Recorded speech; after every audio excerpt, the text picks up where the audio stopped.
أعوذ بالله من الشيطان الرجيم.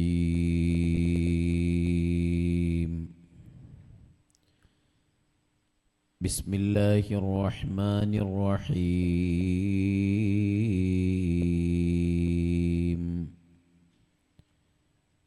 الحمد لله رب العالمين،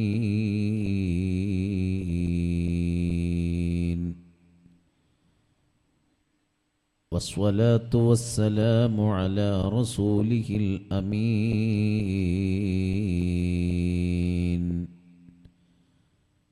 وعلى آله وصحبه أجمعين.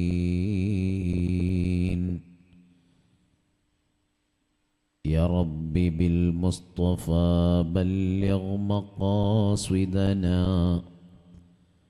واغفر لنا ما مضى.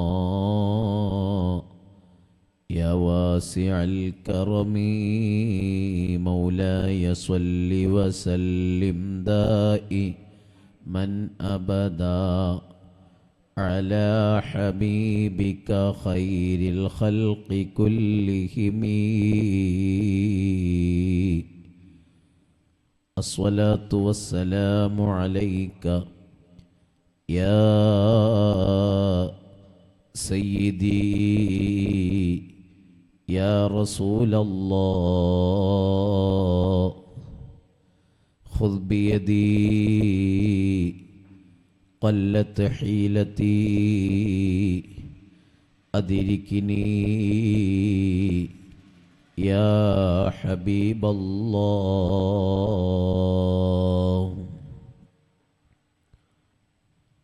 بسم الله الرحمن الرحيم. إن الله اصطفى آدم ونوحا وآل إبراهيم وآل عمران على العالمين.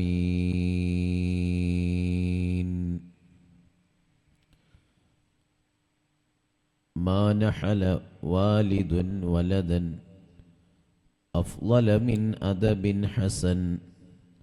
صدق رسول الله صلى الله عليه وعلى آله وصحبه وسلم. يدخل الجنة أقوام أفئدتهم مثل أفئدة الطير.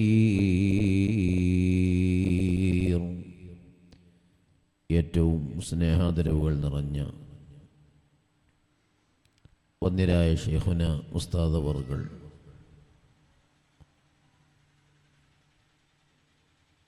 പണ്ഡിതന്മാർ, കാരണവന്മാർ, ഉമ്മമാർ, സഹോദരിമാർ, അസ്സലാമു അലൈക്കും വറഹ്മത്തുള്ളാഹി വബറകാതുഹു. പരിശുദ്ധമായ ഈ മജ്ലിസിൽ, വളരെ വിശുദ്ധമായ ഒരു സ്ഥലത്ത് അസ്ഹാബുൽ ബദറുമായി ബന്ധിക്കുന്ന മജ്ലിസിൽ ഒരുമിക്കാനുള്ള മഹാഭാഗ്യം അള്ളാഹു നമുക്ക് നൽകി. അള്ളാഹു ജല്ല ജലാലുഹു ഇതുപോലെ അവൻ്റെ സുഖലോക സ്വർഗത്തിൽ അണയാനും ഒരുമിക്കാനുമുള്ള മഹാഭാഗ്യം നമുക്കെല്ലാം തന്ന് അനുഗ്രഹിക്കുമാറാവട്ടെ. നമ്മിൽ നിന്ന്, കുടുംബങ്ങളിൽ, അയൽവാസികളിൽ, ബന്ധുമിത്രാദികളിൽ, നാട്ടുകാരിൽ നിന്നെല്ലാം മരണപ്പെട്ടുപോയ, വിശിഷ്യായി സ്ഥാപനവുമായി ഈ മഹല്ലുമായി ബന്ധിച്ച് മരണപ്പെട്ട സർവരുടെയും ഖബറുകളിലേക്ക് ഈ മജ്ലിസിൻ്റെ പ്രകാശം അള്ളാഹു എത്തിക്കുമാറാവട്ടെ. നമ്മളും മരിക്കുന്ന നേരം നമ്മുടെ ഖബറുകളിലേക്ക് സവാബുകൾ ലഭിക്കാനുള്ള ഹേതുവായി ഈ മജ്ലിസ് റബ്ബ് സ്വീകരിക്കട്ടെ. ആമീൻ യാ റബ്ബൽ ആലമീൻ. മാസങ്ങളായി വ്യത്യസ്തങ്ങളായ വാർത്തകളിലൂടെ മനുഷ്യ മനസ്സുകൾ അസ്വസ്ഥപ്പെടുന്ന ഒരു കാലത്താണ് നമ്മൾ ജീവിക്കുന്നത്. കൗതുകമുണർത്തുന്നതും സങ്കടപ്പെടുത്തുന്നതും ഭീതിപ്പെടുത്തുന്നതുമായ ധാരാളം വാർത്തകൾ കേൾക്കുമ്പോൾ ഇങ്ങനെയുള്ള വാർത്തകൾ കേൾക്കരുതേ എന്നാഗ്രഹിക്കുന്ന വാർത്തകളും നമ്മെ പലപ്പോഴായി തേടിയെത്തിക്കൊണ്ടിരിക്കുന്ന ഒരു കാലം. ഈ അടുത്ത് കോഴിക്കോട് ജില്ലയിലെ കൈതപ്പൊയിൽ എന്ന കുഗ്രാമത്തിൽ നിന്ന് നമ്മളൊരു വാർത്ത അറിയുകയുണ്ടായി. 53 വയസ്സുള്ള സുബൈദ എന്ന ഉമ്മയും 24 വയസ്സുള്ള ആഷിഖ് എന്ന കുട്ടിയും മകനുമായി ബന്ധിച്ച ഒരു വാർത്തയാണ്. എന്തായിരുന്നു ഈ വാർത്ത? സുബൈദ എന്ന് പറയുന്ന ഉമ്മക്ക് ആഷിഖ് എന്ന മകൻ പിറക്കുന്നു. ചെറുപ്പത്തിലെ ഈ ഉമ്മ വിധവയാകേണ്ടി വരുന്നു.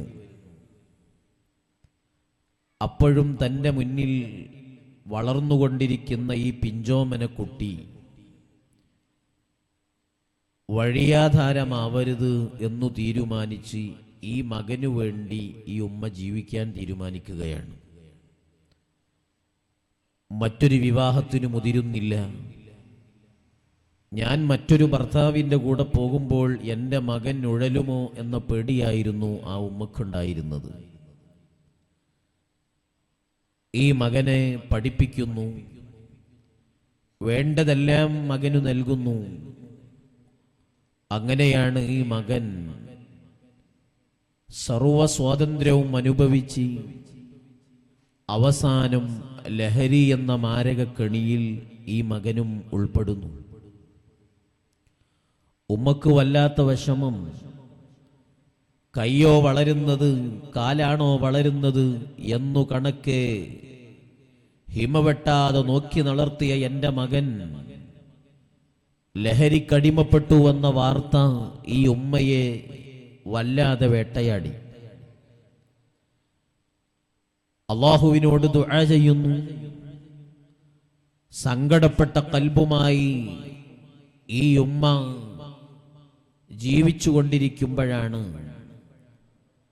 തൻ്റെ സ്കൂൾ പഠനത്തിൽ തന്നെ ഈ ആഷിഖ് എന്ന കുട്ടി ലഹരി പദാർത്ഥങ്ങളിൽ ഏറ്റവും മാരകമായ MDM അടക്കമുള്ള ലഹരിയുടെ അഡിക്റ്റാവുന്നു. ഈ മകന്റെ വിഷയത്തിൽ മാത്രം കണ്ണീരണിഞ്ഞ് അവസാനം ട്യൂമർ ബാധിതയാവുന്നു സുബൈദ എന്ന് പറയുന്ന ഉമ്മ. ട്യൂമർ ബാധിതയായി കഴിയുമ്പോൾ തലച്ചോറിൽ ശക്തമായ വേദന അനുഭവപ്പെട്ട് പിടയുമ്പോൾ ഈ ട്യൂമറിനെ നശിപ്പിക്കുന്നതിനു വേണ്ടി കീമോതെറാപ്പിക്ക് വിധേയമാകുന്നു. അപ്പോഴും ആഷിഖുമായ ലോകത്താണ്. കുടുംബങ്ങളും നാട്ടുകാരും ഇടപെട്ട് ഡി അഡിക്ഷൻ സെന്ററിലേക്ക് ആഷിഖിനെ പറഞ്ഞയക്കുന്നു. ഒരു രോഗിയായ ഉമ്മ എന്ന നിലയിൽ ഏക മകനുണ്ടാകുമ്പോൾ മകനെ വല്ലാതെ ആവശ്യമുള്ള സമയത്തും സുബൈദ എന്ന് പറയുന്ന ഉമ്മ പറഞ്ഞു, ആഷിഖ് അവിടെ പഠിക്കട്ടെ. ഡി അഡിക്ഷൻ സെന്ററിൽ അഥവാ ലഹരിക്കിൽ നിന്ന് മോചനം വരുത്തി തിരിച്ചു വരുന്ന ആഷിഖിനെയാണ് എനിക്കിഷ്ടം. ഞാനിവിടെ പ്രയാസപ്പെട്ടാലും വേണ്ടില്ല, അവനെ ഇങ്ങോട്ട് വരുത്തേണ്ടതില്ല. ഈ ഉമ്മ ജീവിക്കുന്നു. ആഷിഖിന് 24 വയസ്സു പ്രായം, സുബൈദ ഉമ്മക്ക് 53 വയസ്സു പ്രായം. അപ്പോഴാണ് മകനെ ഓർത്ത് വിലപിച്ചു സങ്കടപ്പെട്ടു. കീമോ ചെയ്തിട്ടും തന്റെ ക്യാൻസർ എന്ന മാരക രോഗം രക്ഷപ്പെടാതെ സുഖപ്പെടാതെ മെഡിക്കൽ കോളേജിൽ നിന്ന് ഡോക്ടർമാർ വിധിയെഴുതുന്നു, വലിയ മേജർ സർജറി നിങ്ങളുടെ തലക്ക് അടിയന്തിരമായി ചെയ്യേണ്ടതുണ്ട്. അപ്പോഴാണ് ഈ ഉമ്മയെ മേജർ സർജറിക്ക് വിധേയമാക്കുകയാണ്. ആ ഉമ്മയെ നോക്കുന്നത് അനുജത്തി തന്റെ വീട്ടിൽ നിന്ന് വന്നിട്ട് അപ്പുറത്തും ഇപ്പുറത്തും ജോലി ചെയ്ത് കിട്ടുന്ന ക്യാഷ് കൊണ്ടാണ് ജ്യേഷ്ഠത്തിയെ നോക്കുന്നത്. അപ്പോഴും 24 വയസ്സുള്ള മകൻ അവിടെയാണ്. ആ സമയത്ത് മേജർ സർജറി കഴിഞ്ഞു വീട്ടിൽ ശയ്യാവലംബയായി, ഒന്നു സംസാരിക്കാൻ പോലും കഴിയാതെ വീട്ടിൽ തളർന്നവശയായി സുബൈദ എന്ന് പറയുന്ന 53 വയസ്സുള്ള ഉമ്മ ജീവിക്കുമ്പോഴാണ് ഡി അഡിക്ഷൻ സെന്ററിൽ കൊണ്ടുപോയി ചേർത്ത മകൻ രോഗിയായ ഉമ്മയെ സന്ദർശിക്കാൻ എന്ന വ്യാജാനെ കൈതപ്പൊയിലെ വീട്ടിലെത്തുന്നത്. ഉമ്മ കിടക്കുന്നത് കാണുന്നു. ആ സമയം അയൽവാസിയുടെ വീട്ടിൽ ചെന്ന് ഈ ചെറുപ്പക്കാരൻ, എനിക്ക് തേങ്ങ പൊളിക്കാൻ മതിയായ കത്തി ആവശ്യമുണ്ട്, അതുകൊണ്ട് നല്ല അരിവാൾ കത്തി അയൽപക്കത്ത് നിന്ന് വാങ്ങി വരുന്നു. ആ സമയത്ത് ഈ കത്തിയുമായി ചെറുപ്പക്കാരൻ കടക്കുന്നത് തളർന്ന് കിടക്കുന്ന ഉമ്മ കിടക്കുന്ന റൂമിലേക്കാണ്. ആ സമയം ഉമ്മയുടെ വാതിലുകൾ അടച്ചുമൂട്ടി ഈ കത്തി ഉപയോഗിച്ച്, അരിവാൾ കത്തി ഉപയോഗിച്ച് ഉമ്മയുടെ കഴുത്തിന് തുരുതിര വെട്ടുന്ന ആഷിഖിനെയാണ് കേരളം വായിച്ചത്.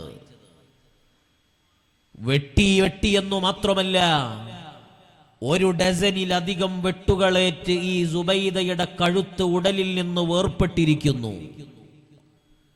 സംസാരം പോലും കേൾക്കാത്ത ഉമ്മയുടെ അട്ടഹാസം കേട്ടുകൊണ്ടാണ് അയൽവാസികൾ ഓടി വന്നത്. ആ ഉമ്മ അനുഭവിച്ച വേദന എത്രയാണ്! ആ സമയത്താണ് ഓടി വരുമ്പോൾ വാതിലുകൾ കുറ്റിയിട്ട റൂമിൽ നിന്ന് അലമുറ കേൾക്കുമ്പോൾ ഗ്ലാസിന്റെ ജനലിലൂടെ നോക്കുന്ന സമയത്ത് രക്തത്തിൽ കുളിച്ചു കിടക്കുന്ന സുബൈദയെയാണ് കാണുന്നത്.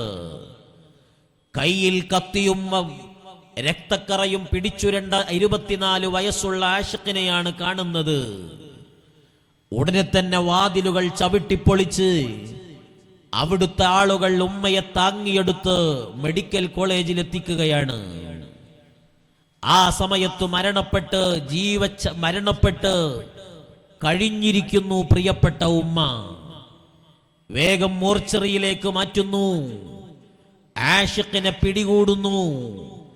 ആ സമയത്ത് നിയമപാലകർ വന്ന് ആഷിഖിനെ പിടികൂടിയിട്ട് ഏറ്റവും വലിയ കൊടും കുറ്റകൃത്യം ചെയ്ത ആഷിഖിന്റെ നേരെ മീഡിയയിലെ വീഡിയോ ക്യാമറ തിരിച്ച സമയത്ത് ആ ക്യാമറകൾക്ക് മുന്നിലേക്ക് നോക്കി പോലീസ് ജീപ്പിൽ കയറിയ ആഷിഖ് ഇളിക്കുന്ന ആഷിഖിനെയാണ് ലോകം കണ്ടത്.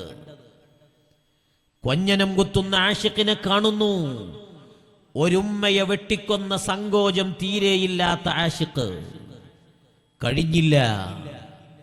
ഈ ചെറുപ്പക്കാരൻ വീണ്ടും അവിടുന്ന് പോലീസ് ഉദ്യോഗസ്ഥർ ചോദ്യം ചെയ്യുന്നു. എന്തിനാണ് മോനെ നിന്റെ പ്രിയപ്പെട്ട ഉമ്മയെ നീ വെട്ടിക്കൊലപ്പെടുത്തിയത്? എന്തു തെറ്റാണ് ആ ഉമ്മ നിന്നോട് ചെയ്തത്? ആ സമയത്ത് മൃഗത്തെപ്പോലും നാണിപ്പിക്കുന്ന മറുപടിയാണ് ചെറുപ്പക്കാരൻ ഉദ്യോഗസ്ഥർക്ക് നൽകുന്നത്. അവിടുന്ന് പറഞ്ഞ വർത്തമാനം, എന്നെ 10 മാസം ഗർഭം ചുമന്ന് വയറ്റിലാക്കി വളർത്തി, എന്നെ പേറ്റുനോവ് സഹിച്ചു പ്രസവിച്ചതിന്റെ ശിക്ഷയാണ് ഞാൻ എൻ്റെ ഉമ്മയിൽ നടപ്പാക്കിയത് എന്ന വർത്തമാനമാണ് കേരളത്തിന്റെ മനസ്സാക്ഷിയോട് ആഷിഖ് പറഞ്ഞതെങ്കിൽ, ഒരു വേള കേൾക്കുന്ന നിങ്ങൾക്കോ പറയുന്ന എനിക്കോ ഇത് പൂർത്തിയാക്കാൻ കഴിയുന്നില്ല. നിങ്ങൾ ആലോചിച്ചു നോക്കൂ. ഇത് ഉത്തർപ്രദേശിലോ അല്ലെങ്കിൽ സാംസ്കാരികമായി മതപരമായി വളരെ പിന്നിലെന്ന് വിചാരിക്കുന്ന സ്റ്റേറ്റിലോ അല്ല. മതപരമായും ആത്മീയപരമായും സാംസ്കാരികപരമായും ഏറ്റവും ഉന്നതിയിൽ നിൽക്കുന്നുവെന്ന് നമ്മൾ അവകാശപ്പെടുന്ന നമ്മുടെ ജില്ലയും തൊട്ടടുത്ത ജില്ലയും പങ്കിട്ടെടുക്കുന്ന സ്ഥലത്താണെങ്കിൽ എന്റെ ഈമാനുള്ള മുഅ്മിനീങ്ങളെ കഴിഞ്ഞില്ല. ഇതുപോലെ സമാന അനുഭവങ്ങൾ നമ്മുടെ ജില്ലകളിൽ നിന്ന് കഴിഞ്ഞ ആഴ്ചകളിൽ നമ്മൾ കേട്ടു. വാപ്പയെ വെട്ടിക്കൊലപ്പെടുത്തുന്ന മകൻ റൂമിലുണ്ടാകുമ്പോൾ വീട് കുറ്റിയിട്ട് ഭദ്രമായി വെച്ചുറങ്ങേണ്ട അവസ്ഥയിലേക്ക് നമ്മുടെ വീടകങ്ങൾ മാറിയിട്ടുണ്ട്. അതേസമയം അനുജന്റെ മുന്നിൽ, ആങ്ങളയുടെ മുന്നിൽ പെങ്ങളെ ഇട്ടേച്ച് ഉമ്മക്ക് ധൈര്യത്തോടെ പോകാൻ പറ്റാത്ത ഒരു കാലം.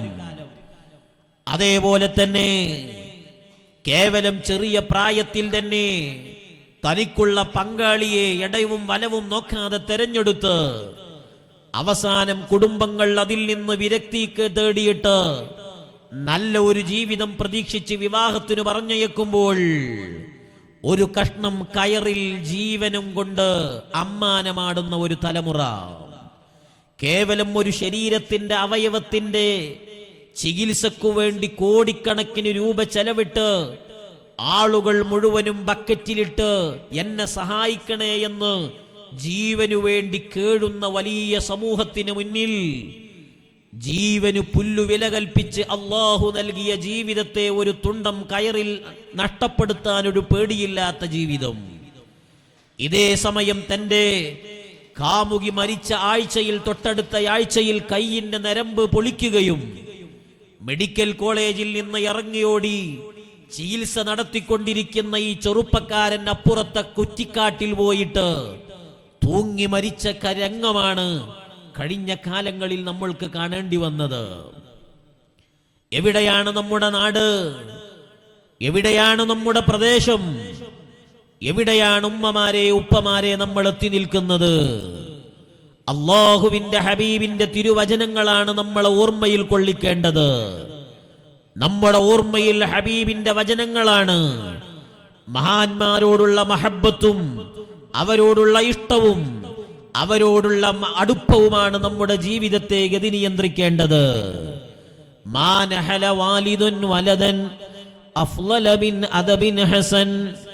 നിങ്ങളെല്ലാവരും നിങ്ങളുടെ മക്കളെ എല്ലാ വിധത്തിലും അല്ലാഹുവിനു വേണ്ടി നിങ്ങൾ നിങ്ങളുടെ മക്കൾക്കു നൽകേണ്ട ഏറ്റവും വലിയ സമ്മാനം, ഒരു വാപ്പ എന്ന നിലയിൽ മക്കൾക്കു നൽകേണ്ട സമ്മാനം നല്ല മൊബൈൽ ഫോണുകൾ വാങ്ങിച്ചു കൊടുക്കുക എന്നതല്ല. എന്റെ മകനോ മകൾക്കോ നൽകേണ്ട സമ്മാനം ഹബീബ് പറഞ്ഞു തരുന്നുണ്ട്. അവർ ഏതു വിധേനയാകുമ്പോഴും എന്റെ മക്കൾക്കു നൽകേണ്ട സമ്മാനം എന്താണ്?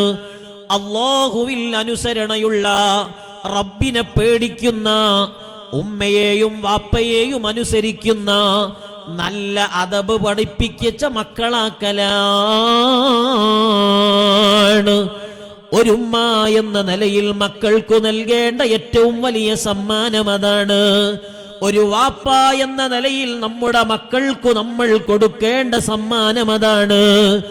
എന്റെ ഈമാനുള്ള ഉമ്മ, ഞാനും നിങ്ങളും ജീവിക്കുന്ന നമ്മുടെ വീടകങ്ങൾ, എന്റെ ഉപ്പമാരെ നമ്മൾ അധ്വാനിച്ച് ക്യാഷ് കൊടുത്ത് ഇല്ലാത്ത പണങ്ങൾ ഉണ്ടാക്കി നമ്മൾ ഉണ്ടാക്കിയ വീടുകൾ, ആ വീടുകളിൽ 4 or 5 റൂമുകളുണ്ട്. പാതിരാ സമയത്ത് വാപ്പ എണീക്കുമ്പോഴും മക്കളുടെ റൂമുകളിൽ നിന്ന് ലൈറ്റ് അണച്ചിട്ടില്ല. ഈ മക്കളുടെ റൂമുകളിൽ മക്കൾ ഉറങ്ങിയിട്ടില്ല. ആ സമയത്ത് എന്താ മോനെ ഉറങ്ങാത്തത് എന്ന് ചോദിക്കാനുള്ള ധൈര്യം വാപ്പക്ക് വരുന്നില്ല. വേഗം ഉറങ്ങൂ എന്ന് പറയാനുള്ള ധൈര്യം ഉമ്മാക്കില്ല. സിനിമാ തിയേറ്ററുകളെക്കാളും വെല്ലുന്ന രൂപത്തിലാണ് നമ്മുടെ വീടിന്റെ റൂമകങ്ങളുള്ളത്. ആത്മീയമായി നമ്മുടെ മക്കൾക്ക് പ്രിക്വേഷൻ നൽകിയിട്ടുണ്ടോ? ആത്മീയമായി എന്റെ മകൻ എവിടെ എത്തി എന്ന് നമ്മൾ ആലോചിച്ചിട്ടുണ്ടോ? നമ്മുടെ നാട്ടിലെ പ്രബിതാകൾ നമുക്ക് നിർമ്മിച്ചു തന്ന പള്ളികളുണ്ട്, നമുക്കുണ്ടാക്കി തന്ന മദ്രസകളുണ്ട്. അന്നത്തെ കാലത്ത് കുടിക്കാൻ വെള്ളമില്ലാത്ത കാലത്താണ്, ഭക്ഷിക്കാൻ അരിയില്ലാത്ത കാലത്താണ്, കിടക്കാൻ വീടില്ലാത്ത കാലത്താണ്. അവരുടെ ശരീരത്തിലെ ആഭരണങ്ങൾ അടിച്ചും അവര് ഭക്ഷണം നിർത്തലാക്കിയിട്ടും നമ്മുടെ നാട്ടിലെ മദ്രസകൾ അവരുണ്ടാക്കിയത് ഈ തലമുറകൾ പഠിച്ച് നാളെ ഞങ്ങൾ ഖബറിൽ കിടക്കുമ്പോ എനിക്ക് ഉപകരിക്കുന്ന മക്കളാവണമെന്ന പ്രതീക്ഷയിലാണ്. എന്റെ ഈമാനുള്ള ഉപ്പമാരെ, എന്റെ ഉമ്മമാരെ, നമ്മുടെ ഭർത്താക്കന്മാർ വിദേശത്ത് ചെന്ന് കേവലം ഒരു ബെഡ് സ്പേസിന് 500,000 ദിർഹം വാടകക്ക് കൊടുത്ത് അവർ ഇല്ലാത്ത പണം എങ്ങനെങ്കിലും അധ്വാനിച്ചുണ്ടാക്കിയിട്ട് നിങ്ങൾക്ക് നല്ല AC വെച്ചുള്ള റൂം തന്നിട്ടുണ്ട്, വിശാലമായ വീട് സംവിധാനിച്ചു തന്നിട്ടുണ്ട്.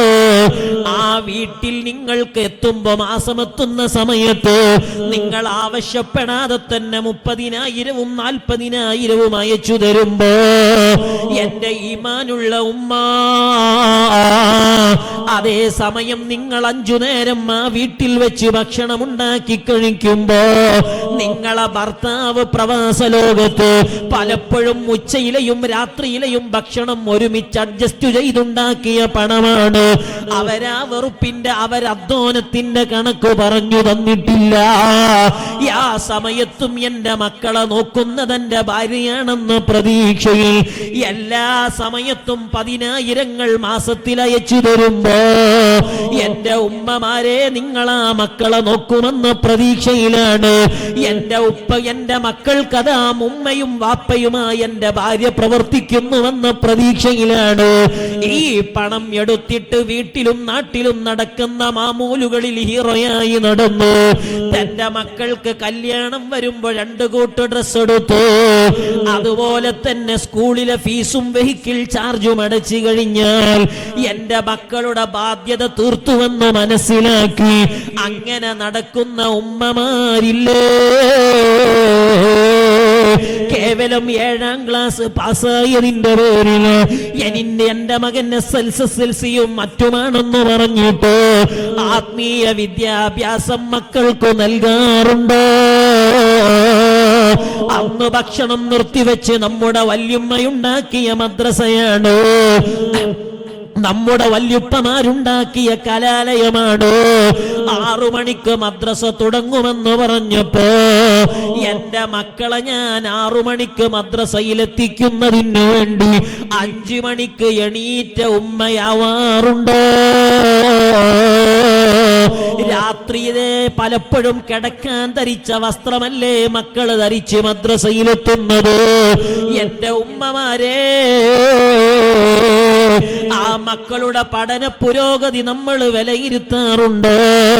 എന്റെ മകൻ മാത്സിലെ മാർക്ക് നമ്മൾ പരിഗണിക്കാറുണ്ട്. അതുപോലെ ആ സമയത്ത് കെമിസ്ട്രിയിൽ എന്റെ മകന് മാർക്ക് കുറവുന്നുണ്ടെന്നറിയുമ്പോ ട്യൂഷൻ സെന്ററുകൾ അന്വേഷിക്കാറുണ്ട്. എല്ലാ സ്ഥലത്തും നമ്മൾ പോയി അന്വേഷിക്കുമ്പോ എന്റെ മകന് ഫാത്തിഹ തെറ്റുകൂടാതെ അറിയുമെന്ന് ചിന്തിക്കാറുണ്ടോ?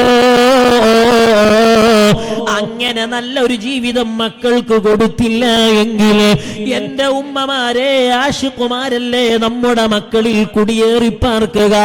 അവരുടെ മനസ്സകങ്ങൾ ചീഞ്ഞ് നാറിക്കൊണ്ടിരിക്കുന്നുണ്ട്. അതുകൊണ്ട് ആത്മീയ വിദ്യാഭ്യാസം നമ്മുടെ മക്കൾക്ക് നൽകുമ്പോ ഇതേ മക്കള് രാവിലെ 9 മണിക്ക് സ്കൂളിലേക്ക് ബസ് കാത്തിരിക്കുമ്പോ അവര് നല്ല ഡ്രസ് അണിഞ്ഞിട്ടുണ്ട്, ആ ഡ്രസ് അയൺ ചെയ്തിട്ടുണ്ട്, അവരെ കുളിപ്പിച്ചിട്ടുണ്ട്, മുടി ചീകി കൊടുത്തിട്ടുണ്ട്, നല്ല ഭക്ഷണം അവർക്കുണ്ടാക്കി കൊടുത്തിട്ടുണ്ട്, കഴിക്കാനുള്ള ഭക്ഷണം സെറ്റ് ചെയ്തു കൊടുത്തിട്ടുണ്ട്. ഇതേ മക്കള് മദ്രസയിൽ വരുമ്പോ നല്ല കനമുള്ള ഭക്ഷണം പോലും അവർക്കുണ്ടാക്കി കൊടുത്തിട്ടുണ്ടോ? നേരം മഗ്രിബിനിടയിൽ എന്റെ മകൻ മഗ്രിബ് വാങ്ങിന്റെ മുന്നേ തന്നെ വീട്ടിൽ കയറിയിട്ടുണ്ടോ എന്ന് ആലോചിക്കാറുണ്ട്. ഈ സമയം നമ്മുടെ തിരൂരങ്ങാടിയിലേക്ക് നിങ്ങൾ നോക്കൂ, അതുപോലെ അടുത്ത പ്രദേശങ്ങളിലേക്ക് പോകുമ്പോ ഇപ്പോഴും ടൗണുകളിൽ സ്കൂൾ യൂണിഫോമിലുള്ള സ്ത്രീകളെ കാണുന്നുണ്ട്, പെൺകുട്ടികളെ കാണുന്നുണ്ട്. ട്യൂഷന്റെ പേര് പറഞ്ഞ് 10-11 മണിക്ക് നിരത്തുകളിൽ നമ്മുടെ മക്കള് ജീവിക്കുമ്പോ എന്റെ മകള് CAയും CMAയും പഠിക്കുകയാണെന്ന ജ്വരത്തിൽ വലിയ സ്റ്റേറ്റുകളിലും ജില്ലകളിലും പോയിട്ട് ഹോസ്റ്റലുകളിൽ കൊണ്ടുപോയി ചേർത്തിയിട്ട് ആ മക്കളെ എന്റെ വേരാവണ്ണം ശ്രദ്ധിക്കാതെ അവർക്ക് വേണ്ട രൂപത്തിൽ അഴിഞ്ഞാടാനുള്ള സംവിധാനങ്ങൾ ഒരുക്കുമ്പോ എന്റെ ഉമ്മ നമ്മൾ തഹജ്ജുദ് നിസ്കരിക്കുന്നുണ്ട്, എന്റെ ഉപ്പമാരെ നമ്മുടെ തലയിൽ തൊപ്പിയുണ്ട്, എല്ലാം നമ്മൾ ജീവിച്ചു നന്നായി നമ്മുടെ ജീവിതം ക്ലിയർ ആക്കുമ്പോ നമ്മുടെ മക്കളെ കുറിച്ച് നമ്മൾ ആലോചിക്കാറുണ്ടോ? ആ സമയത്ത് നല്ല വാപ്പയായി നമ്മൾ ജീവിക്കുന്നുണ്ടോ? നല്ല ഉമ്മയെ വായിക്കാൻ നമ്മുടെ മക്കൾക്ക് ലഭിക്കുന്നുണ്ടോ? വാങ്ങുകൊടുക്കുമ്പോ എണീറ്റു നിസ്കരിക്കുന്ന ഉമ്മയെ നമ്മുടെ മകള് കാണാറുണ്ടോ? ഹൈസ്കൂളിലേക്ക് എന്റെ മകള് രാവിലെ പോകുമ്പോ ആ മകൾ എവിടെയാണ് ളുഹർ നിസ്കരിക്കുന്നതെന്ന് ഉപ്പ ചോദിച്ചിട്ടുണ്ടോ? അവർക്ക് നിസ്കരിക്കാൻ ആവശ്യമായ സംവിധാനത്തെ കുറിച്ച് എന്റെ ഉമ്മമാരെ നമ്മൾ ആലോചന സൃഷ്ടിച്ചിട്ടുണ്ടോ? ഇതൊന്നും നമ്മെ ബാധിക്കുന്ന പ്രശ്നമല്ല എന്ന് പറഞ്ഞ് മാറി നിൽക്കുമ്പോ ആത്മീയമായ വിദ്യാഭ്യാസം മക്കൾ കന്യാധീനപ്പെട്ട് കഴിയുമ്പോ എല്ലാ സൗകര്യങ്ങളും അല്ല തന്നിട്ട് എന്റെ ഉപ്പമാരെ ബാത്ത് അറ്റാച്ച്ഡ് സംവിധാനമുള്ള റൂമുകളല്ലേ അല്ല തന്നത്? പ്ലംബിംഗ് സിസ്റ്റമുള്ള വീടുകളല്ലേ റബ്ബ് തന്നത്? പട്ടിണിയും ദാരിദ്ര്യവും അറിയാത്ത സാമൂഹിക അവസ്ഥയല്ലേ അല്ല തന്നത്? സാമ്പത്തികമായി നല്ല അഭിവൃദ്ധി അല്ല തന്നില്ലേ? എല്ലാ സൗകര്യങ്ങളും ഉണ്ടായിട്ട് എന്റെ മക്കൾക്ക് പഠിക്കാൻ നല്ല മദ്രസയും സംവിധാനവും ഉണ്ടായിട്ട് ഇശാ മഗ്രിബിനിടയിലെങ്കിലും ആ മക്കളുടെ അടുത്തൊന്ന് ചെന്നിട്ട് മോനെ ഇന്ന് ഉസ്താദ് എടുത്ത പാഠമേതെന്ന് ചോദിച്ചിട്ട് വിശുദ്ധ ഖുർആൻ ഓതിപ്പിക്കാറുണ്ടോ? നമ്മൾ ഫാത്തിഹ പഠിച്ചത്, നമ്മൾ യാസീൻ പഠിച്ചത്, നമ്മൾ ഇതുപോലെ ആത്മീയ മജ്‌ലിസിൽ ഇരിക്കാനുള്ള താല്പര്യം വന്നത് നമ്മളും കുട്ടിയായ സമയത്ത് നമ്മുടെ ഉമ്മ നമ്മുടെ കൈപിടിച്ചു കൊണ്ടുപോയി ഇരുത്തിയിട്ടുണ്ട്. പതിരീങ്ങളുടെ ആണ്ടിനു നേരത്തെ നമ്മളെ കൊണ്ടുപോയി ഇരുത്തിയിട്ടുണ്ട്. അങ്ങനെ നമ്മുടെ ഉമ്മമാര് ജീവിച്ചപ്പോ അവർക്ക് ഇതുപോലത്തെ സംവിധാനങ്ങളില്ലായിരുന്നു, ഇതുപോലത്തെ വീടുകളില്ലായിരുന്നു, ഭക്ഷണമുണ്ടാക്കാൻ നല്ല സംവിധാനങ്ങളില്ലായിരുന്നു. ആ അയൽവാസികൾക്കെല്ലാം കൂടെ ഒരൊറ്റ കിണറേ ഉണ്ടായിരുന്നുള്ളൂ. ആ കിണറിൽ നിന്ന് രാത്രിയാകുമ്പോ വീട്ടിലെ മുഴുവൻ ആളുകൾക്കും ഒലുവെടുക്കാനുള്ള വെള്ളം നമ്മുടെ ഉമ്മ കോരി വെച്ചു തന്നിരുന്നു. ആ സമയത്ത് നമ്മുടെ ഉമ്മമാരതാ നാളെ രാവിലെ 10-15 ആളുകൾക്ക് ഭക്ഷണം ഉണ്ടാക്കാനുണ്ട്, ഗ്യാസ് സംവിധാനമില്ലായിരുന്നു. തലേ ദിവസം തന്നെ അപ്പുറത്തെ പറമ്പുകളിൽ ചെന്ന് ചുള്ളികൾ മടക്കി വെച്ചിട്ട് അടുപ്പിന്റെ മൂലയിൽ കൂട്ടിവെച്ചിട്ട് അത് ചൂടുപിടിപ്പിച്ച് രാവിലെ 10-15 ആൾക്ക് ഭക്ഷണം ഉണ്ടാക്കി കൊടുത്തപ്പോഴും നമ്മുടെ ഉമ്മയുടെ പട്ടിണി മാറിയിട്ടില്ല. ജോലിക്ക് പോകുന്ന ആണുങ്ങളെ അന്ന് വയറു നിറച്ചു ഭക്ഷണമുണ്ടായിരുന്നുള്ളൂ, ചെറിയ മക്കൾക്കേ അന്ന് ഭക്ഷണമുണ്ടായിരുന്നുള്ളൂ. ആ സമയവും തുണി മുറുക്കിയെടുത്ത് ഭക്ഷണം ക്ഷമിപ്പിച്ച് അതേ സമയം എന്നാലും അവർക്ക് ളുഹാ ഖളാ ആയിട്ടില്ല, തഹജ്ജുദ് ഖളാ ആയിട്ടില്ല. ഇശാ നേരത്തെ അവർ നിസ്കരിച്ചിരുന്നു. വിശപ്പ് കൊണ്ട് കിടക്കുമ്പോ അവർക്ക് ഉറക്കം വന്നില്ല. നേരത്തെ തന്നെ പാതിരാ സമയത്ത് എണീറ്റ് അല്ലാഹുവിനു വേണ്ടി വുളൂ ചെയ്തു നിസ്കരിച്ചിട്ട് അവരുടെ കരങ്ങൾ ഉയർത്തി നമ്മുടെ വല്യുമ്മ ദുആ ചെയ്തു, അല്ലാഹുവേ ഞങ്ങളെ പട്ടിണി ഞങ്ങൾക്ക് സഹിക്കാൻ കഴിയുന്നില്ല, വിശപ്പ് സഹിക്കാൻ കഴിയുന്നില്ല, ഞങ്ങളെ മക്കൾക്കോ ഈ ഒരു ഗതി വരുത്തല്ലേ അല്ലാ. അന്ന് പാതിരാ സമയത്ത് എന്റെയും നിങ്ങളുടെയും ഉമ്മന്ന് ദുആ ചെയ്തത് കൊണ്ടാണ് എന്റെ ഉപ്പമാരെ അല്ല നമുക്ക് പ്രവാസം തുറന്നു തന്നത്, നല്ല വീട് തന്നത്, നല്ല വാഹനം തന്നത്, എല്ലാം നമുക്കല്ല നൽകിയപ്പോ ആ ഉമ്മയെ നമ്മളൊന്ന് ആലോചിക്കാറുണ്ടോ? അതല്ലാതെ എന്റെയും നിങ്ങളുടെയും ക്വാളിറ്റി കൊണ്ടല്ല, അവരധ്വാനിച്ച വീട്ടിൽ അവരധ്വാനിച്ചുണ്ടാക്കിയ ഭൂമിയിൽ നല്ല വീട് വെച്ച് കിടന്നുറങ്ങുമ്പോ ഇതേ സമയം ഒരു മെത്തയിൽ കിടക്കാൻ ഭാഗ്യം കിട്ടാതെ, നല്ല മിനുസമുള്ള വിരിപ്പിൽ കിടക്കാൻ ഭാഗ്യം കിട്ടാതെ എന്റെ ഉമ്മ മരിച്ചു പോയിട്ടുണ്ട്. എന്റെ ഈമാനുള്ള ഉമ്മ,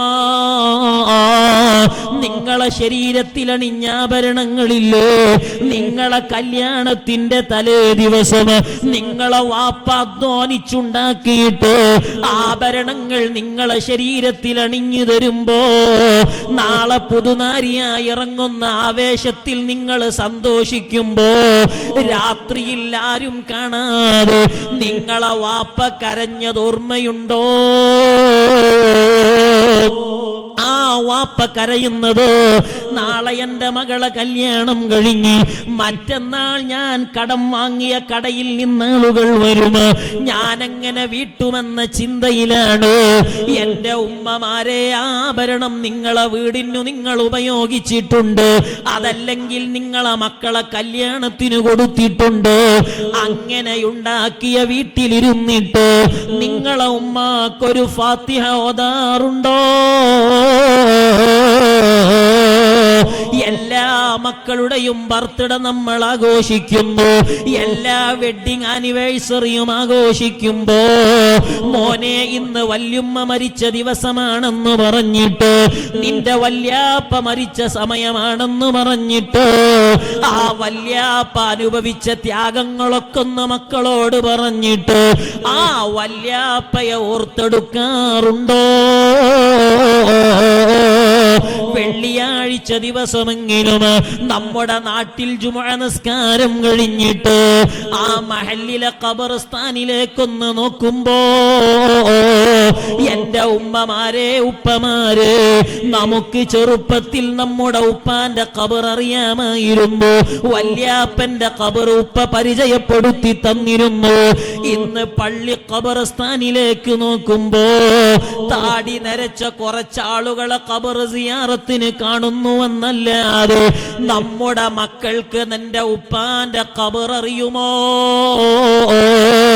അന്നും സ്കൂളാണ്, അവര് പഠിക്കാണ് എന്ന് പറഞ്ഞ് അവരെ നമ്മൾ അതിൽ നിന്ന് മാറ്റി നിർത്തിയപ്പോ നാളെ നമ്മളും മരിക്കുന്ന സമയത്ത് വെള്ളമുതച്ച് കിടക്കുമ്പോ ഉമ്മ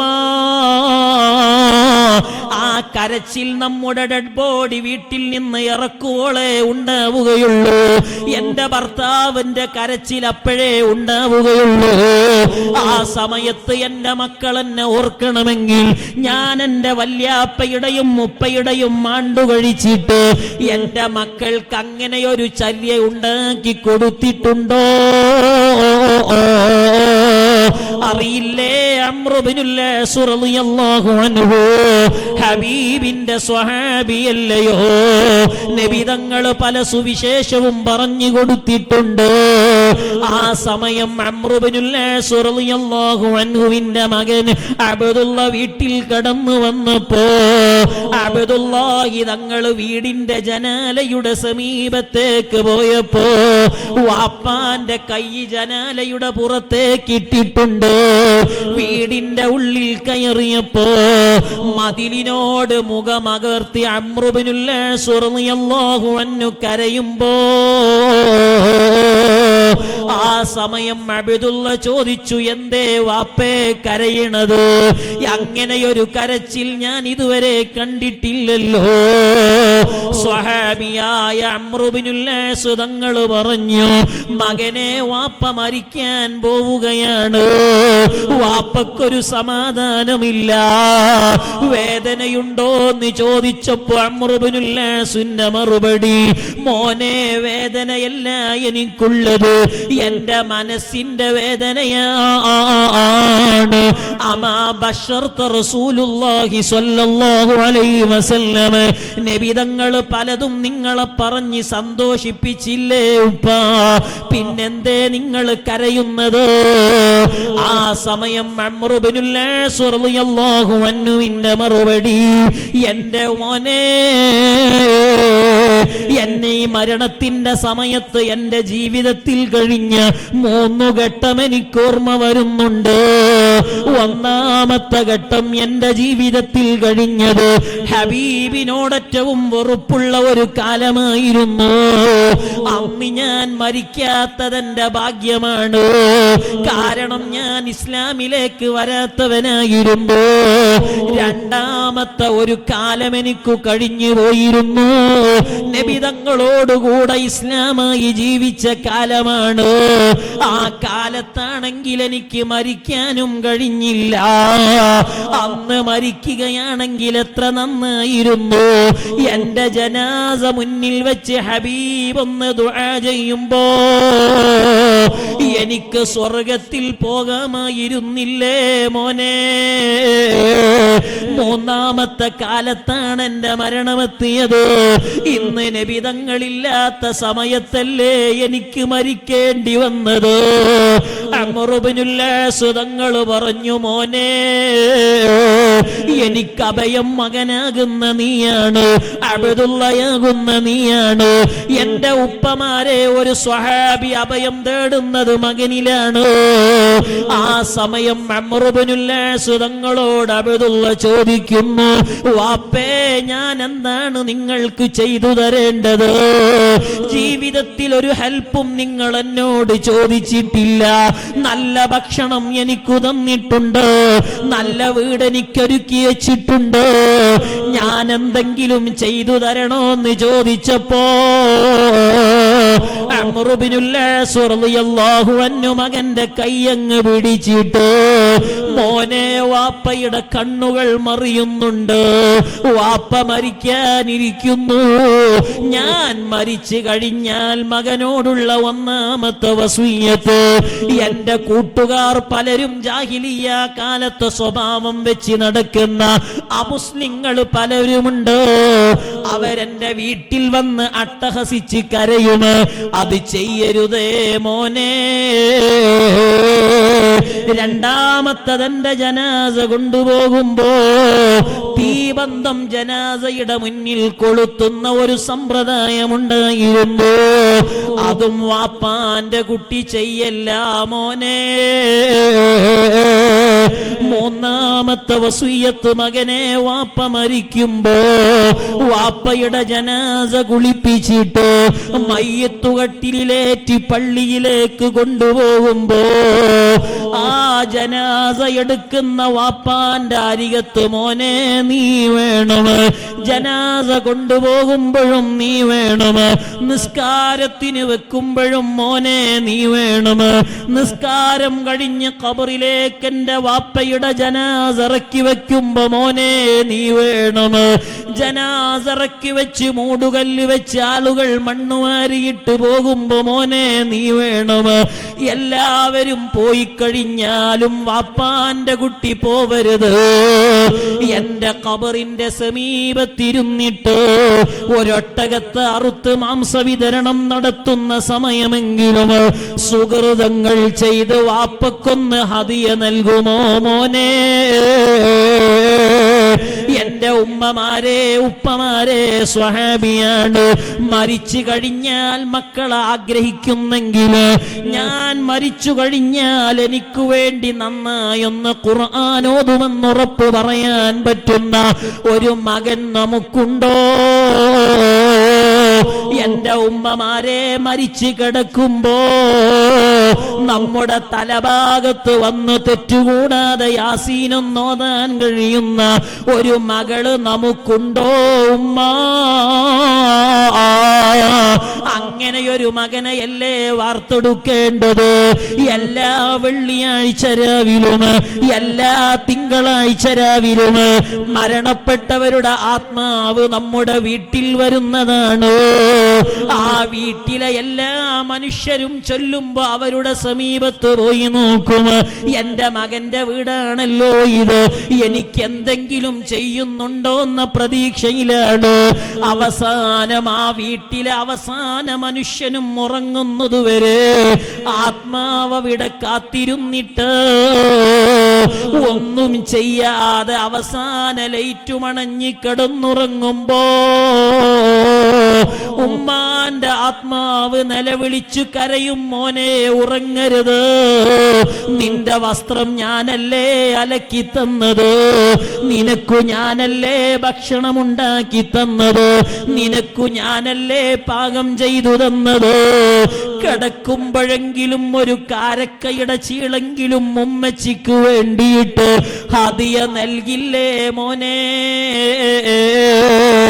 എന്ന് പറഞ്ഞ് വിലപിച്ച് ഖബറിലേക്ക് ആത്മാവ് മടങ്ങുമെന്ന് മുത്തുനബി പഠിപ്പിക്കുമ്പോ വാപ്പയുടെ ആത്മാവ് പറയും, മക്കളെ നിങ്ങളെ പോറ്റാൻ വേണ്ടി ജോലിയെടുത്തപ്പോ എനിക്കു നഷ്ടപ്പെട്ട നിസ്കാരത്തിന്റെ ഹിസാബ് ഇപ്പോഴും അല്ലാഹ് തീർത്തിട്ടില്ല. നിങ്ങളാ വീട്ടിൽ കിടന്നുറങ്ങി നല്ല വീട് വെച്ചിട്ട് എല്ലാം സുഖലോലുപതയിൽ കഴിയുമ്പോ എന്നെയൊന്നോർത്തിട്ട് വല്ല നന്മകളും ചെയ്യാത്തതെന്ത് എന്ന് പറഞ്ഞ് ശപിച്ചുകൊണ്ട് ആത്മാവ് ഖബറിലേക്ക് മടങ്ങുമെന്ന് പറയുമ്പോ എന്റെ ഉമ്മമാരെ, എന്റെ ഉമ്മാന്റെ ആത്മാവ് അങ്ങനെ വരുമ്പോ എന്റെ വാപ്പാന്റെ ആത്മാവ് എത്രയാഴ്ചയിൽ എന്നെ ശപിച്ചിട്ടുണ്ടാവും. അവർക്ക് നന്മ ചെയ്യുന്ന സ്വഭാവം നമ്മുടെ വീട്ടിലുണ്ടോ? നമ്മുടെ മക്കളെ ആത്മീയമായ വിദ്യാഭ്യാസത്തിനു പറഞ്ഞയച്ചിട്ട് ഭൗതികമായ പഠനം നമ്മൾ ആരും എതിർക്കുന്നില്ല. അവര് ലഹരിക്കടിമപ്പെടുകയാണ്, ആത്മീയമായ മൂല്യച്യുതി സംഭവിക്കുകയാണ്, ദീനീ വിഷയത്തെ കുറിച്ച് ചിന്തയില്ല. ഒരു മുസ്ലിമാണെന്ന് അഭിമാനത്തോടെ പറയാൻ വെറുപ്പുള്ള കാലം, അല്ലാഹുവിനെ പോലും ചോദ്യം ചെയ്യുന്ന കാലം, വാപ്പ മരിച്ചാൽ വാപ്പക്ക് ചെയ്തെങ്കിൽ വാപ്പക്കു കിട്ടുമെന്ന് പറഞ്ഞ് ഉമ്മമാരെയും വാപ്പമാരെയും കേവലം പ്രസവിക്കാനും പോറ്റാനുമുള്ള യന്ത്രങ്ങളാക്കി വെക്കുന്ന കാലം. എന്റെ ഉമ്മമാരെ, ആത്മീയമായി നമ്മുടെ മക്കളെ നമ്മൾ വളർത്താത്തതിന്റെ കുറവ്, അവർക്ക് വേണ്ടതു നൽകാത്തതിന്റെ കുറവല്ലേ നമ്മൾ കാണുന്നത്? അറിയില്ലേ ഹബീബ് മുഹമ്മദുർ റസൂലുള്ളാഹ് സ്വല്ലല്ലാഹു അലൈഹി വസല്ലമ തങ്ങൾ മക്കളെ വളർത്തിയ രീതിയുണ്ട്, ആത്മീയമായി മക്കളെ പരിപോഷിപ്പിച്ച രീതിയുണ്ട്, മക്കൾക്കു എല്ലാം നൽകാൻ ഹബീബ് പറഞ്ഞ സംവിധാനങ്ങളുണ്ട്. അങ്ങനെ നമ്മുടെ മക്കളെ വളർത്തുമ്പോ ഹബീബ് പറയാണ്, യദ്ഖുലുൽ ജന്നത ഖവാമുൻ, ഒരു വിഭാഗം ആളുകൾ സ്വർഗ്ഗത്തിൽ കടക്കുന്നുണ്ട്. അഫ്ഇദതുഹും മിസ്ലു അഫ്ഇദത്തി തൈർ, പക്ഷിയുടെ ഹൃദയമാണ് അവർക്കുള്ളത്. മഹാന്മാര് വിശദീകരിക്കുന്നു എന്തേ പക്ഷിയുടെ ഹൃദയത്തിന്റെ പ്രത്യേകത. പക്ഷി ഹൃദയമുള്ളവർ സ്വർഗ്ഗത്തിൽ കടക്കുമെന്ന് ഹബീബ് പഠിപ്പിക്കുമ്പോ സ്വർഗ്ഗത്തിൽ പക്ഷിയുടെ ഹൃദയം കടക്കുമെന്ന് ഹബീബ് പഠിപ്പിക്കുമ്പോ എന്താണ് പക്ഷിയുടെ ഹൃദയത്തിന്റെ പ്രത്യേകത? മഹാന്മാര് വിശദീകരിക്കുന്നു, അത്തവക്കുലു അലല്ലാഹ്, അല്ലാഹുവിൽ ഭരമേൽപ്പിക്കുന്ന ജീവിതമാണ്.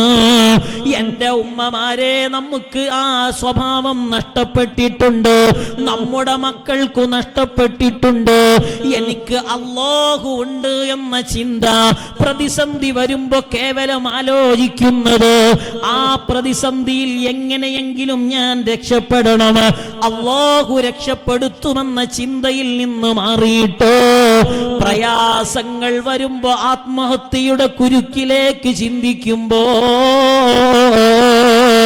അല്ലാഹുവാണ് എനിക്ക് ഭക്ഷണം തരുന്നത്, എനിക്ക് റബ്ബാണ് എന്നെ പോറ്റി വളർത്തുന്നത്, എന്റെ എല്ലാം നൽകുന്നവൻ അല്ലാഹുവാണ്. അതാണ് പക്ഷികളെ നിങ്ങൾ നോക്കൂ, തഗ്ദൂ ഖിമാസൻ വതറൂഹു ബിതാനാ,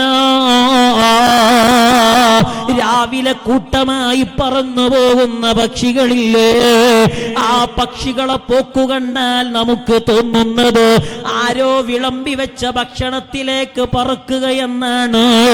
പക്ഷേ വയറൊട്ടിയ വയറുമായി പക്ഷികൾ പറക്കുമ്പോ വൈകുന്നേരം അവര് കൂടുകളിലേക്ക് കടന്നു വരുമ്പോ ഒരു പക്ഷിയും പട്ടിണിയായി കടന്നു വരുന്നില്ല.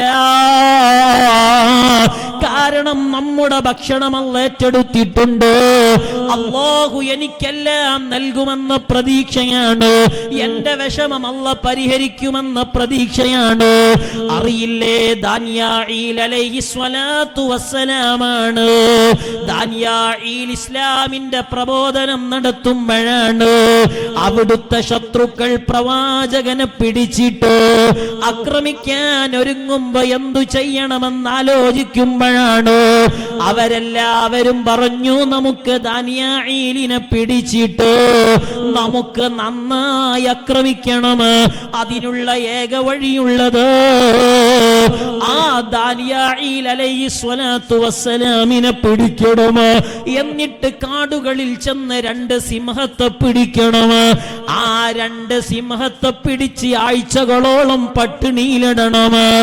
എന്നിട്ട് ആ ദാനിയായിലിനെ ഒരു കിണറ്റിലേക്ക് ഇറക്കി വെക്കണം. ആഴ്ചകളോളം പട്ടിണിയിൽ കിടന്ന സിംഹത്തിനെ ദാനിയായിലിന്റെ കൂടെ ഇറക്കി വെക്കുമ്പോ വിശന്നു വലഞ്ഞ സിംഹങ്ങൾ ദാനിയായിലിനെ കടിച്ചു പറിച്ച് നമുക്ക് ആർത്തുല്ലസിക്കണം, നമുക്ക് അട്ടഹസിക്കണമെന്ന് പറയുമ്പോ ദാനിയായിൽ അലൈഹിസ്സലാത്തു വസ്സലാം പറഞ്ഞു, അല്ലാഹ് ഞാനിതാ സിംഹത്തിന്റെ കുരുക്കിലാണ്, വിശന്നു വലഞ്ഞ സിംഹമാണ് എന്റെ മുന്നിലുള്ളത്. ആ സമയം ദാനിയായിലിന്റെ മുന്നിലേക്ക് വിശന്ന സിംഹമെത്തിയപ്പോ ആ സിംഹം പ്രവാചകന്റെ മുന്നിൽ വന്ന് സുജൂദ് ചെയ്യുകയാണ്. ആളുകൾ അവിടുന്ന് ഇസ്ലാമിലേക്ക് കടന്നു വരികയാണ്. ആ സമയത്താണ് ഷാമിലുള്ള അർമിയ നബിയോട് അല്ലാഹ് പറയാണ്, അല്ലയോ അർമിയ, ഇന്നാലിന്ന കിണറിൽ ഒരു പ്രവാചകനുണ്ട്, ഭക്ഷണം കെട്ടാതെ അലയുന്നുണ്ട്. ആ കിണറിൽ 2 സിംഹങ്ങളുമുണ്ട്. നല്ല ഭക്ഷണമുണ്ടാക്കി കൊടുക്കൂ ദാനിയായിലിനിക്ക്. അർമിയ എന്ന് പറഞ്ഞ് അല്ലാഹു വഹയിറക്കുമ്പോ അർമിയ നബി അലൈഹിസ്സലാത്തു വസ്സലാം ഭക്ഷണമുണ്ടാക്കിയിട്ട് ദാനിയായിൽ അലൈഹിസ്സലാത്തു വസ്സലാം കിടക്കുന്ന കിണറന്വേഷിച്ചു വന്നിട്ട് ആ കിണറിലേക്ക് ഭക്ഷണം കൊടുക്കുമ്പോ എന്റെ ഉപ്പമാരെ, നമ്മുടെ മക്കളെ ഭക്ഷണം ആലോചിച്ചിട്ട്, എന്റെ ഭാര്യയെ ഞാൻ എങ്ങനെ വളർത്തുമെന്ന് ആലോചിച്ചിട്ട്, കുടുംബകാര്യങ്ങൾ ആലോചിച്ചിട്ട് സാമ്പത്തികമായി ഹറാമി ചിന്തിക്കേണ്ടതില്ല. എന്റെ ഉമ്മമാരെ, ഭർത്താക്കന്മാരെ ലോണിനു വേണ്ടി പ്രേരിപ്പിക്കരുത്. വാഹനങ്ങളും EMI-യും മറ്റു സംവിധാനങ്ങളും ഉപയോഗിച്ചിട്ട് എന്റെ ഭർത്താവിന്റെയും മക്കളുടെയും അവസ്ഥ നോക്കി പെരുമാറുന്നതിനു പകരം അപ്പുറത്തെ വീടിനെയും വീട്ടുകാരെയും നോക്കിയിട്ട് അവരുടെ വീട് പോലെ എനിക്ക് വീട് വെക്കണമെന്ന് പറഞ്ഞിട്ട് ഭർത്താവിന് ഫ്ലോറിന്റെ പണിയിടാനുള്ള ഭാഷില്ലെങ്കിൽ പോലും അവിടുന്ന് ലോണിലേക്ക് പ്രേരിപ്പിക്കുന്ന ഉമ്മമാരില്ലേ? കടം വാങ്ങിയിട്ടും ജീവിതം അടിച്ചു പൊളിക്കണമെന്ന വാശിയിൽ നാട്ടിലും നഗരത്തിലും നടക്കുന്ന മാമൂലിന്റെ പിന്നാലെ ചെന്ന് അവസാനം വീടും പറമ്പും ജപ്തി ചെയ്യുമ്പോൾ അങ്ങനെ നടക്കുമ്പോൾ കൈമലർത്തുന്ന കുടുംബങ്ങളില്ലേ? എന്റെ ഉമ്മമാരെ, നമ്മുടെ മക്കളെ ഇല്ലായ്മ നമ്മൾ പഠിപ്പിക്കണം. പ്രാരാബ്ദങ്ങളിൽ ക്ഷമിക്കാനുള്ള സ്വഭാവം മക്കൾക്കുണ്ടാക്കണം. ഒരു വിഷമമുണ്ടാകുമ്പോ സഹിക്കാനുള്ള സ്വഭാവം മക്കൾക്കുണ്ടാക്കി കൊടുക്കണം. അങ്ങനെ എല്ലാത്തിനെയും ക്ഷമിക്കാനുള്ള കഴിവുണ്ടാകുമ്പോ മഹാനരായ ഇബ്നു സീരീൻ റഹിമത്തുള്ളാഹി അലൈഹി ഉസ്താദിനെ കാണാൻ വരുന്നു ശിഷ്യനുണ്ട്. ആ സമയം ഇബ്നു സീരീൻ തങ്ങൾ ചിന്തിക്കുകയാണ്, എന്റെ ശിഷ്യനല്ലേ കടന്നു വന്നിട്ടുള്ളത്. വീടിലേക്ക് കയറി വന്നപ്പോ ഇബ്നു സീരീൻ തങ്ങളെ ശിഷ്യൻ കാണുന്നത് ഉസ്താദിന്റെ 4 മക്കൾ കരയുന്നുണ്ട്, വിശന്നു കരയുകയാണ്.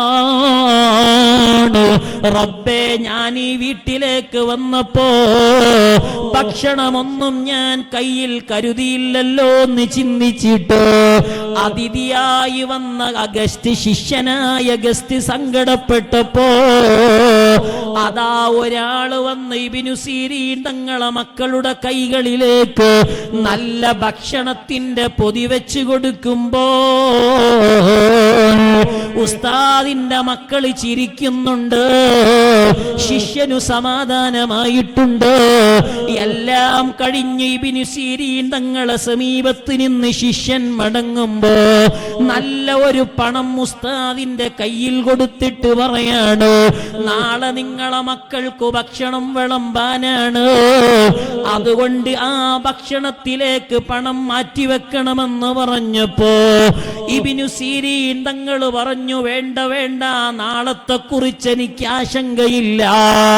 അപ്പൊ ശിഷ്യൻ പറഞ്ഞു, നിങ്ങളെ മക്കളല്ലേ ഭക്ഷണം കിട്ടാതെ കരയുന്നത് ഞാൻ കണ്ടത്. ആ സമയം ഇബ്നു സീരീൻ തങ്ങൾ ചോദിക്കുന്നത്, എന്റെ മക്കള് ഭക്ഷണം കിട്ടാതെ കരയുന്നത് മാത്രമാണോ നീ കണ്ടത്? പിന്നെന്താ കണ്ടത്? അവര് ഭക്ഷണം കിട്ടി ചിരിക്കുന്നതും കണ്ടില്ലേ എന്ന് ചോദിക്കുമ്പോ ആ സമയത്ത് എന്റെ മക്കൾക്ക് ഭക്ഷണം കൊടുത്ത റബ്ബില്ലേ, ആ റബ്ബിലെനിക്ക് പ്രതീക്ഷയാണ്. 4 മാസം മുമ്പുള്ള സംവിധാനങ്ങളെ കുറിച്ച് നമ്മളിപ്പോ ആശങ്കപ്പെടാണ്. റബ്ബേ, ഞാൻ എന്തു ചെയ്യുമെന്ന ആശങ്കയിലാണ്. അതല്ലേ എന്റെ ഈമാനുള്ള ഉമ്മമാരെ, നമ്മുടെ രോഗത്തിന്റെ കാരണം അതാണ്. മനസ്സിനു സമാധാനമില്ലാത്തതാണ്. വർഷങ്ങൾക്കപ്പുറത്തുള്ള കാര്യം ആലോചിച്ച് എന്റെ മകൻ 25 വയസ്സാകുമ്പോ എങ്ങനെ ജീവിക്കുമെന്ന് LKG പഠിക്കുന്ന മകനിൽ ആശങ്ക പ്രകടിപ്പിച്ച് ഈ മകന്റെ പഠനത്തിന്റെ പിന്നാലെ കൂടി ഒരു സ്വൈര്യം കൊടുക്കാതെ, മക്കളെ മാനസികോല്ലാസത്തിനു പറഞ്ഞയക്കാതെ, രാവിലെ തന്നെ ബാണ്ടക്കെട്ടുകളുമായി പറഞ്ഞു വിട്ടിട്ട് നമ്മുടെ മക്കളുടെ ആത്മാവ് നശിപ്പിക്കുന്നില്ലേ? ചെറുപ്പത്തിലെ ബ്രാൻഡുള്ള ബാഗാണ്, നല്ല നല്ല യൂണിഫോമാണ്, ക്യാഷ് ഇല്ലെങ്കിലും നല്ല ഷൂ ഉണ്ട്, നല്ല ഹെയർ സ്റ്റൈലുണ്ട്, നല്ല പേനയുണ്ട്, നല്ല മുന്തിയതെല്ലാം ഉണ്ട്. അതേ സമയം എന്റെ കുട്ടിയുടെ അടുത്തേ ഇരിക്കുന്ന പ്രിയപ്പെട്ട മകന് ചെറ്റക്കൂരയിൽ നിന്ന് കടന്നു വന്നിട്ടുണ്ട്. ഞാൻ എന്റെ മകന് സ്നാക്സ് കൊടുത്തയക്കുമ്പോ, നല്ല ഹൈലി ഫ്രഷായ ഭക്ഷണം കൊടുത്തയക്കുമ്പോ, ഈ ഭക്ഷണത്തിനു വകയില്ലാത്ത എന്റെ അയൽവാസിയുടെ മകനാക്കു സ്കൂളിലുണ്ടെന്നറിയുമ്പോ നമ്മളത് ആലോചിക്കാറുണ്ടോ? എന്റെ മകൻ നന്നായി ഭക്ഷണം കഴിക്കുന്നുണ്ടാകുമ്പോഴും നമ്മുടെ അയലത്തന്റെ മകന്റെ കൂട്ടുകാരനെ കുറിച്ച് നമ്മൾ ചിന്തിക്കാറുണ്ടോ?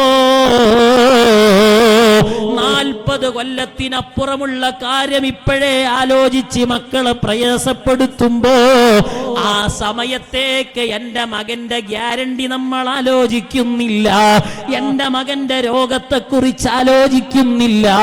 എന്നിട്ട് പോലും കേവലമെത്തുമ്പോ മതവിദ്യാഭ്യാസം തടസ്സപ്പെടുത്തിയിട്ട് ഭൗതികതയുടെ പിന്നാലെ കൂടുമ്പോ അല്ലാഹുവിന്റെ ഹബീബ് സ്വല്ലല്ലാഹു അലൈഹി വസല്ലം തങ്ങളില്ലേ, ഓർസൗറിന്റെ മുകളിലേക്ക് ഹബീബ് കയറുമ്പോ എല്ലാവരും വധിക്കാൻ പ്ലാനിട്ട് നിൽക്കുമ്പോഴാണ് മക്കയിലെ ഏറ്റവും കുത്തനെയുള്ള പർവ്വതമാണ് തെരഞ്ഞെടുക്കുന്നത്.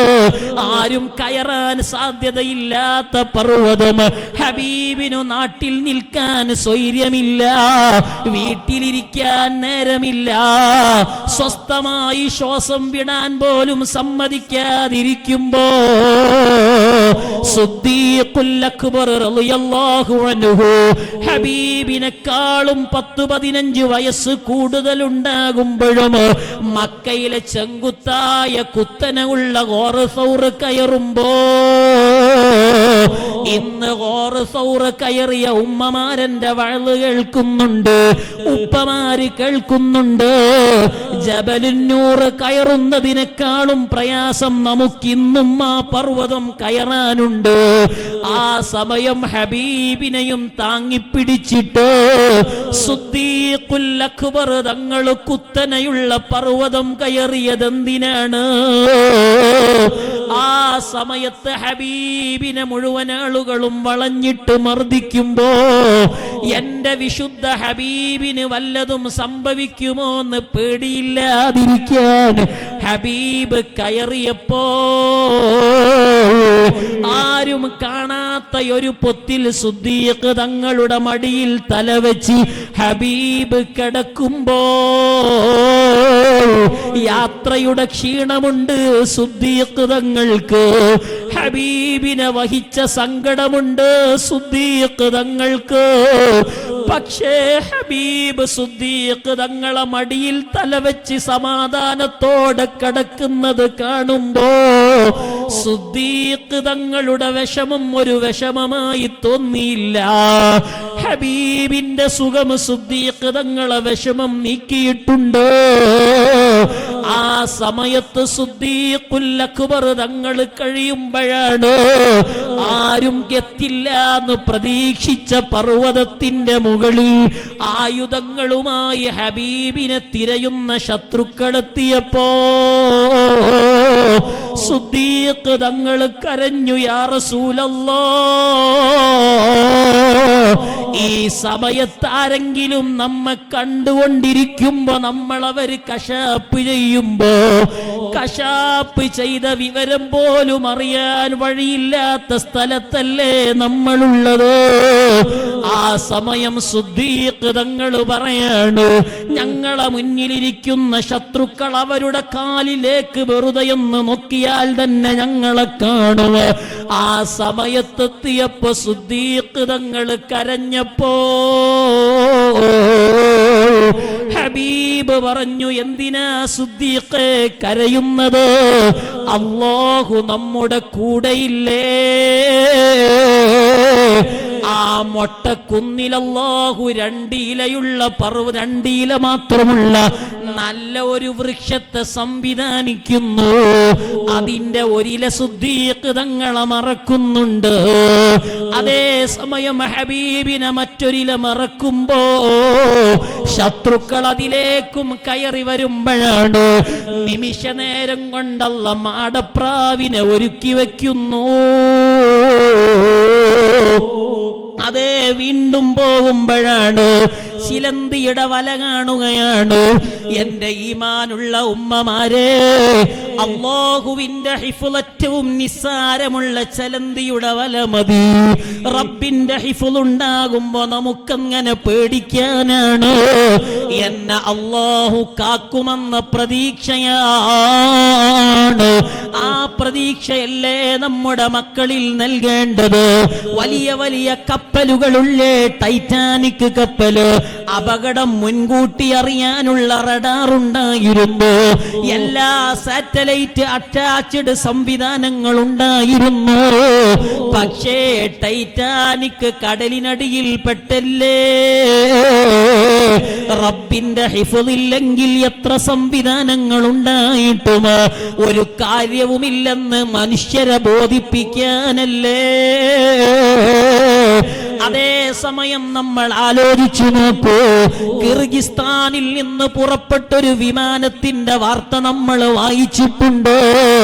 അസർബൈജാൻ രാജ്യത്തിന്റെ വിമാനം ആ രാജ്യത്തിലേക്ക് കടന്നു വരുമ്പോഴാണ് രാജ്യത്ത് ലാൻഡ് ചെയ്യുന്നതിന്റെ മുന്നേ വിമാനം അപകടത്തിൽപ്പെട്ട വീഡിയോ നമ്മൾ കണ്ടിട്ടുണ്ട്.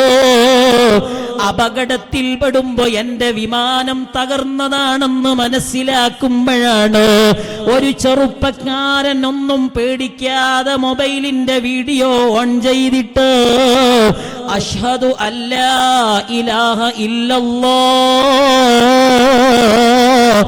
എന്ന് ഷഹാദത്ത് കലിമ ഉച്ചരിച്ചിട്ട് വിമാനം തീഗോളമായി പൊട്ടിച്ചിതെറിയപ്പോ വിമാനത്തിൽ നിന്ന് തെറിച്ച ഈ ചെറുപ്പക്കാരനെയും നമ്മൾ കണ്ടിട്ടുണ്ട്. ആ മൊബൈൽ ഫോൺ അദ്ദേഹത്തിൽ നിന്ന് ഓണായിട്ടില്ല, ഓഫായിട്ടില്ല.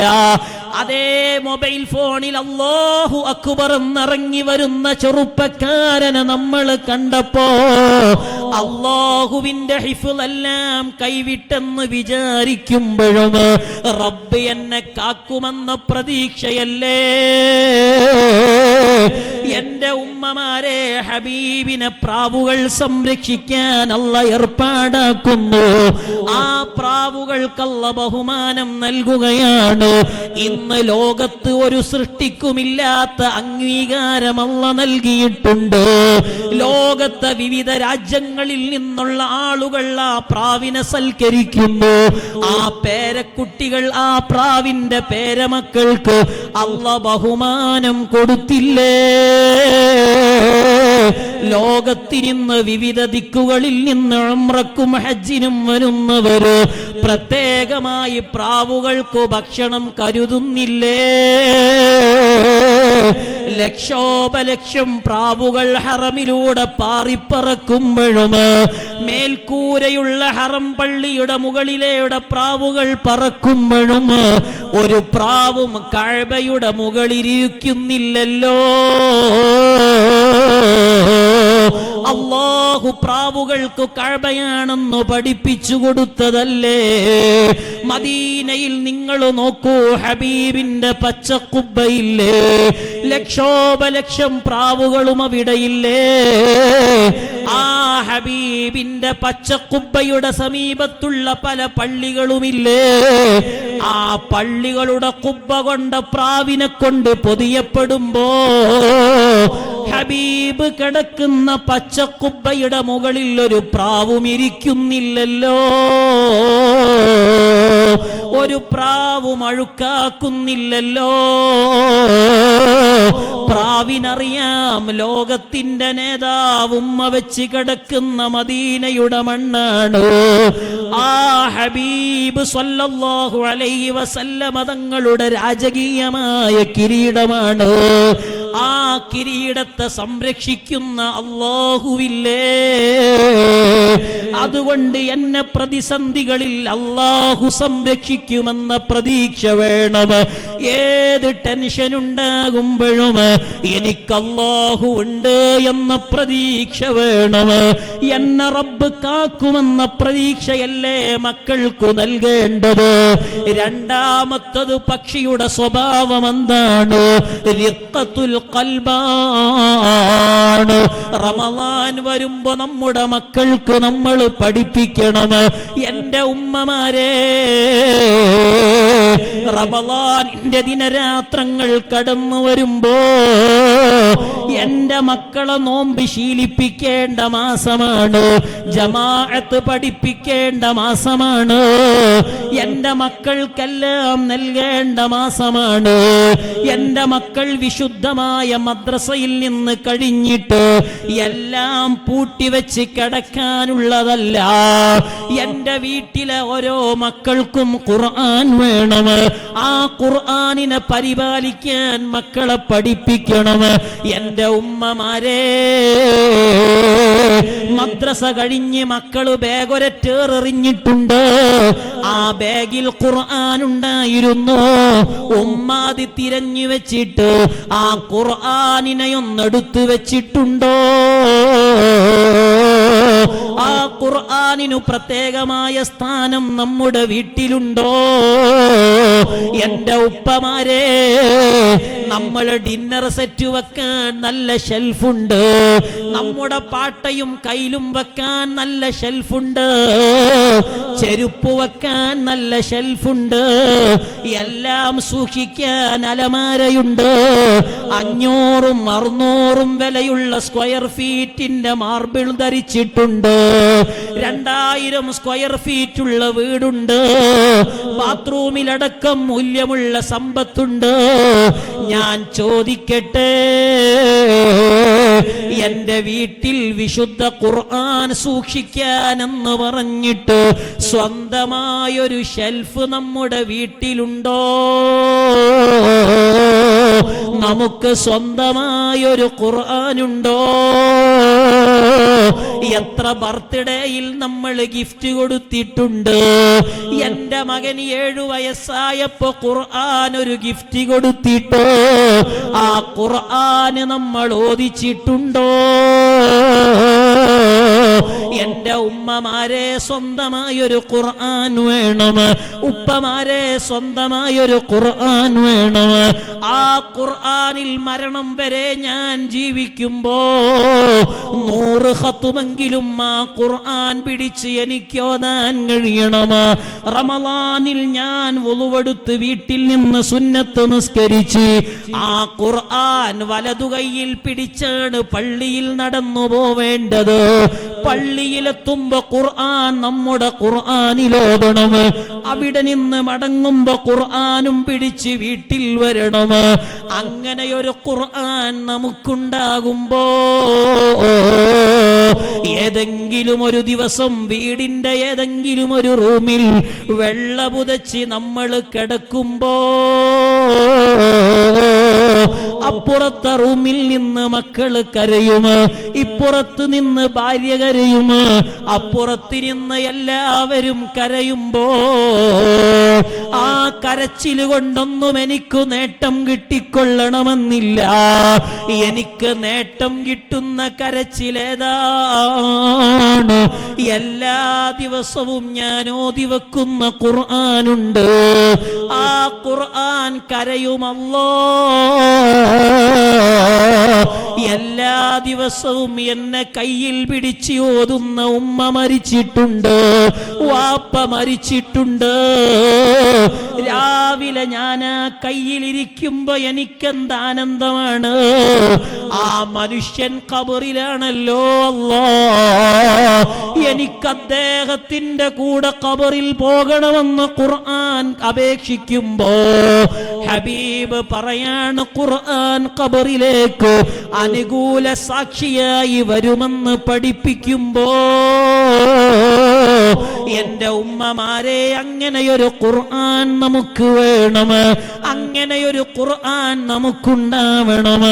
എന്റെ എല്ലാ പെൺമക്കൾക്കും അവർക്ക് പ്രായം തികയുമ്പോ അല്ലെങ്കിൽ തമീസെത്തുമ്പോ എന്റെ മകൾ നിസ്കാര കുപ്പായമണിഞ്ഞു നിസ്കരിക്കണമെന്ന ബോധം വേണം. അതല്ലാതെ ഉമ്മയുടെ നരച്ച പർദ്ദ അഡ്ജസ്റ്റ് ചെയ്ത് മക്കളെ നിസ്കാരത്തിൽ നിന്ന് പിന്തിപ്പിക്കുന്ന സ്വഭാവം നമുക്കുണ്ടായിക്കൂടാ. ഇതാണ് നമ്മൾ ആലോചിക്കേണ്ടത്. ഇങ്ങനെയൊരു സ്വഭാവത്തിന്റെ വക്താക്കളായി നമ്മൾ മാറണം. നമ്മുടെ മക്കൾക്ക് ആത്മീയമായത് നമ്മൾ നൽകണം. ആത്മീയമായത് നൽകുമ്പോഴാണ് നമ്മുടെ മക്കൾ അല്ലാഹുവിനെ ഓർത്ത് വളരാൻ കഴിയുന്നത്. എന്റെ ഉമ്മമാരെ, മരുമക്കളോട് ജമാഅത്തായി ഉമ്മയുടെ കൂടെ നിസ്കരിക്കാൻ കഴിയണം. എന്റെ വീട്ടിൽ ആത്മീയമായ അന്തരീക്ഷമുണ്ടാവണം. ഞാൻ നല്ല രീതിയിൽ നടക്കുന്നുണ്ട്. എന്റെ വീട്ടിലെ കല്യാണം ഞാൻ നിഷ്ഠിക്കുന്ന അനുഷ്ഠാനങ്ങളിൽ കൃത്യമായി അല്ലാഹുവിന്റെ വഴിയിലാണ് നടക്കുന്നതെന്ന ബോധം വേണം. എന്റെ ഉപ്പമാരെ, മൂല്യച്യുതികൾ നമ്മുടെ തുടക്കങ്ങളിൽ സംഭവിക്കുന്നുണ്ട്. പണ്ടുകാലങ്ങളിൽ നമ്മുടെ കല്യാണങ്ങളിൽ ആണിനും പെണ്ണിനും 2 എൻട്രൻസ് ഉണ്ടെങ്കിൽ ഇന്ന് ഒരൊറ്റ എൻട്രൻസിലൂടെയല്ലേ എല്ലാവരും കയറുന്നത്. ആണിനും പെണ്ണിനും ഇരിക്കാൻ വ്യത്യസ്ത പന്തലുകളാണെങ്കിൽ ഇന്ന് അങ്ങനെയൊരു സംവിധാനം കാണുന്നില്ല.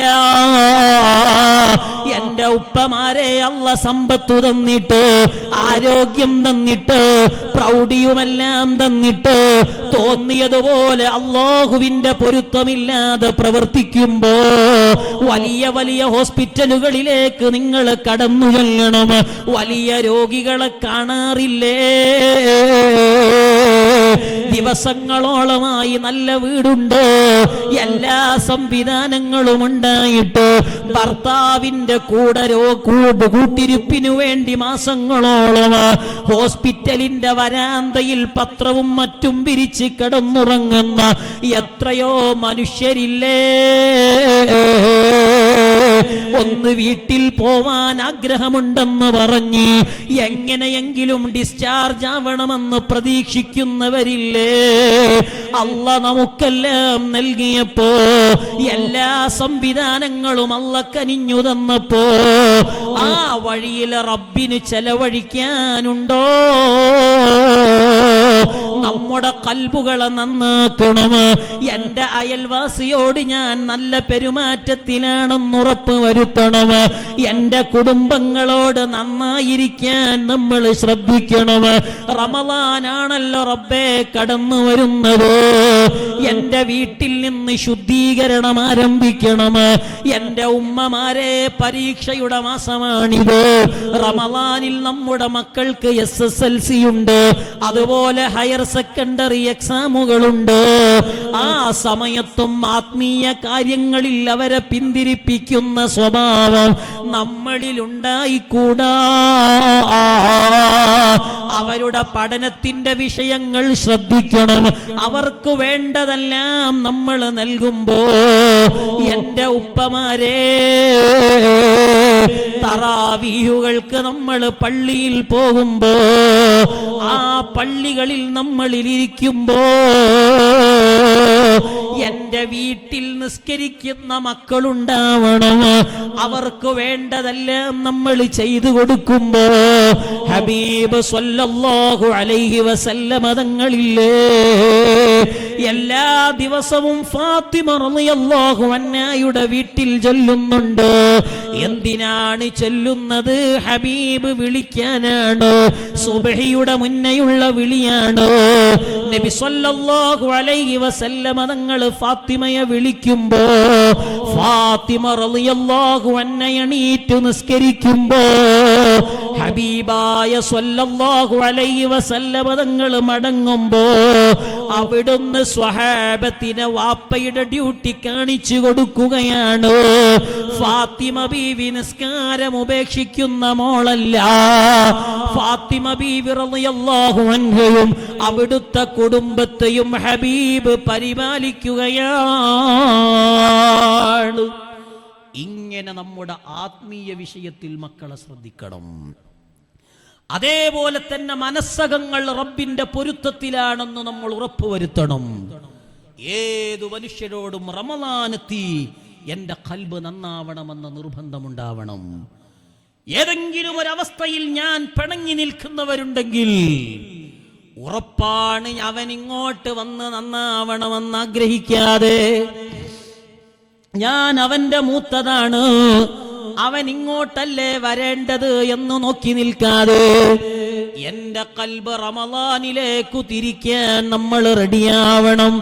അതാണ് പക്ഷിക്കുള്ളത്. റിഖത്തുൽ ഖൽബാണ്. ആ ഖൽബിന്റെ ഉടമകളാണ് സ്വർഗത്തിൽ കടക്കുന്നത്. ഹബീബ് സ്വല്ലല്ലാഹു അലൈഹി വസല്ലമ തങ്ങളുടെ വീട്. ആയിഷ ബീവിയോട് ചോദിക്കുന്നു, നബി തങ്ങൾ എങ്ങനെയാണ് വീട്ടിലുണ്ടാവാറുള്ളത്? വീട്ടിൽ നബി തങ്ങൾ വരുമ്പോ ഹബീബ് എങ്ങനെയാണ്? ആയിഷ ബീവി റളിയല്ലാഹു അൻഹ പറഞ്ഞു കൊടുക്കുന്നു, വീട്ടിലുണ്ടാകുമ്പോ ഹബീബ് ഞങ്ങളെ മുറ്റമടിച്ചു തരും, പാത്രങ്ങൾ വൃത്തിയാക്കി തരും, ഞങ്ങളുടെ പൊട്ടിയ ചെരുപ്പ് ഹബീബ് തുന്നിത്തരും, അതേപോലെ ആടിനെ കറന്നു ഞങ്ങൾക്ക് പാല് കാച്ചി തരും. വാങ്ക് കൊടുത്താൽ പിന്നെ ഹബീബിനെ വീട്ടിൽ കാണില്ല. ആയിഷ ബീവി റളിയല്ലാഹു അൻഹ പറഞ്ഞു വെക്കുന്നത്, നബിതങ്ങൾ വീട്ടിലുണ്ടാകുമ്പോൾ ഭാര്യമാർക്ക് പണി എളുപ്പമാണ്, സുഖമാണ്, സൗകര്യമാണ് എന്നാണ്. നമ്മൾ പെരയിലുണ്ടാകുമ്പോൾ ഭാര്യക്ക് പണി കുറയാണോ ചെയ്യുക, കൂടാണോ ചെയ്യുക എന്ന് നമ്മൾ ആലോചിച്ചാൽ മതി. റിഖത്തുൽ ഖൽബ് ഹബീബ് മുഹമ്മദുർ റസൂലുള്ളാഹ്. നമ്മൾ അങ്ങനെയാണ്. സുബ്ഹാന റബ്ബി. ചിലപ്പോൾ മോട്ടറിൻ്റെ വെള്ളം നിറഞ്ഞൊലിച്ചാലും മോട്ടറിൻ്റെ സ്വിച്ച് ചിലപ്പോൾ നമ്മളെ മേൽഭാഗത്ത് തന്നെ ഉണ്ടാകും. എന്നാലും അടുക്കളയിൽ കഴിയുന്ന, അല്ലെങ്കിൽ അവിടെ ഇവിടെയൊക്കെ പോയി അലക്കുന്ന ഭാര്യ ഇങ്ങോട്ട് വന്ന് മോട്ടർ ഓഫാക്കണം. നമ്മൾ കമൻ്റാണ്ട് പ്രഖ്യാപിക്കുക ചെയ്യുക. എൻ്റെ ഈമാനുള്ള മുഅ്മിനീങ്ങളെ, ഹബീബ് മുഹമ്മദുർ റസൂലുള്ളാഹ് സ്വല്ലല്ലാഹു അലൈഹി വസല്ലമ തങ്ങൾ ആയിഷ ബീവി പറയുന്നുണ്ട്, നബി തങ്ങൾ ഉണ്ടാകുമ്പോൾ ഹബീബ് സ്വല്ലല്ലാഹു അലൈഹി വസല്ലമ തങ്ങൾ ഞങ്ങൾ കഴിച്ച പാത്രങ്ങൾ എടുത്ത് നബി തങ്ങൾ അത് വൃത്തിയാക്കി വെക്കാറുണ്ടായിരുന്നു. ഇങ്ങനെയുള്ള സ്വഭാവങ്ങൾ നമ്മുടെ വീടുകളിൽ വേണം. അവർക്കു വേണ്ടി സഹായങ്ങൾ ചെയ്യാൻ നമ്മൾ കഴിയണം.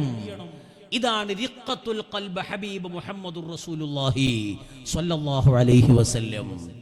വിശുദ്ധമായ റമളാൻ വരുമ്പോൾ നമ്മുടെ വീടുകൾ വൃത്തിയാക്കലിന്റെ ഭാഗമായി നമ്മളും അതിന്റെ ഭാഗമാവണം. എല്ലാ നിലക്കും ശുദ്ധമായെന്ന് ഉറപ്പു പറയാൻ പറ്റുന്ന ഒരു വീട്, റൂം എൻ്റെ ഉമ്മമാരെ നമ്മുടെ വീടുകളിൽ ഉണ്ടാവണം. ശുദ്ധീകരണത്തിന്റെ മസ്അലകൾ നമ്മുടെ മക്കളെ പഠിപ്പിക്കണം. ആ രൂപത്തിൽ നമ്മുടെ വസ്ത്രങ്ങൾ, ഞാൻ എൻ്റെ ഭർത്താവിന് നിസ്കരിക്കാൻ വേണ്ടി പോകുമ്പോൾ ധരിക്കുന്ന വസ്ത്രം എൻ്റെ ഉമ്മ നമ്മൾ അലക്കുന്ന വസ്ത്രമാണ്. എൻ്റെ ഭർത്താവ് നിസ്കരിക്കാൻ അണിയുന്ന വസ്ത്രം ഞാൻ അലക്കിയ വസ്ത്രമാണത്, ശുദ്ധിയോടുകൂടെയുള്ള വസ്ത്രമാണെന്ന് നമ്മൾ ഉറപ്പുവരുത്തണം. ഇന്ന് നമ്മൾ വാഷിംഗ് മെഷീൻ ഉപയോഗിക്കുന്നവരാണ്. വാഷിംഗ് മെഷീൻ ഇല്ലാത്ത വീടുകളില്ല. പക്ഷേ വാഷിംഗ് മെഷീനിൽ നമുക്കൊരു സംവിധാനമുണ്ട്. എല്ലാവരുടെ വസ്ത്രവും ഒരുമിച്ചിട്ട് അലക്കുന്ന ഒരു പ്രവണതയാണ് അതിലുള്ളത്.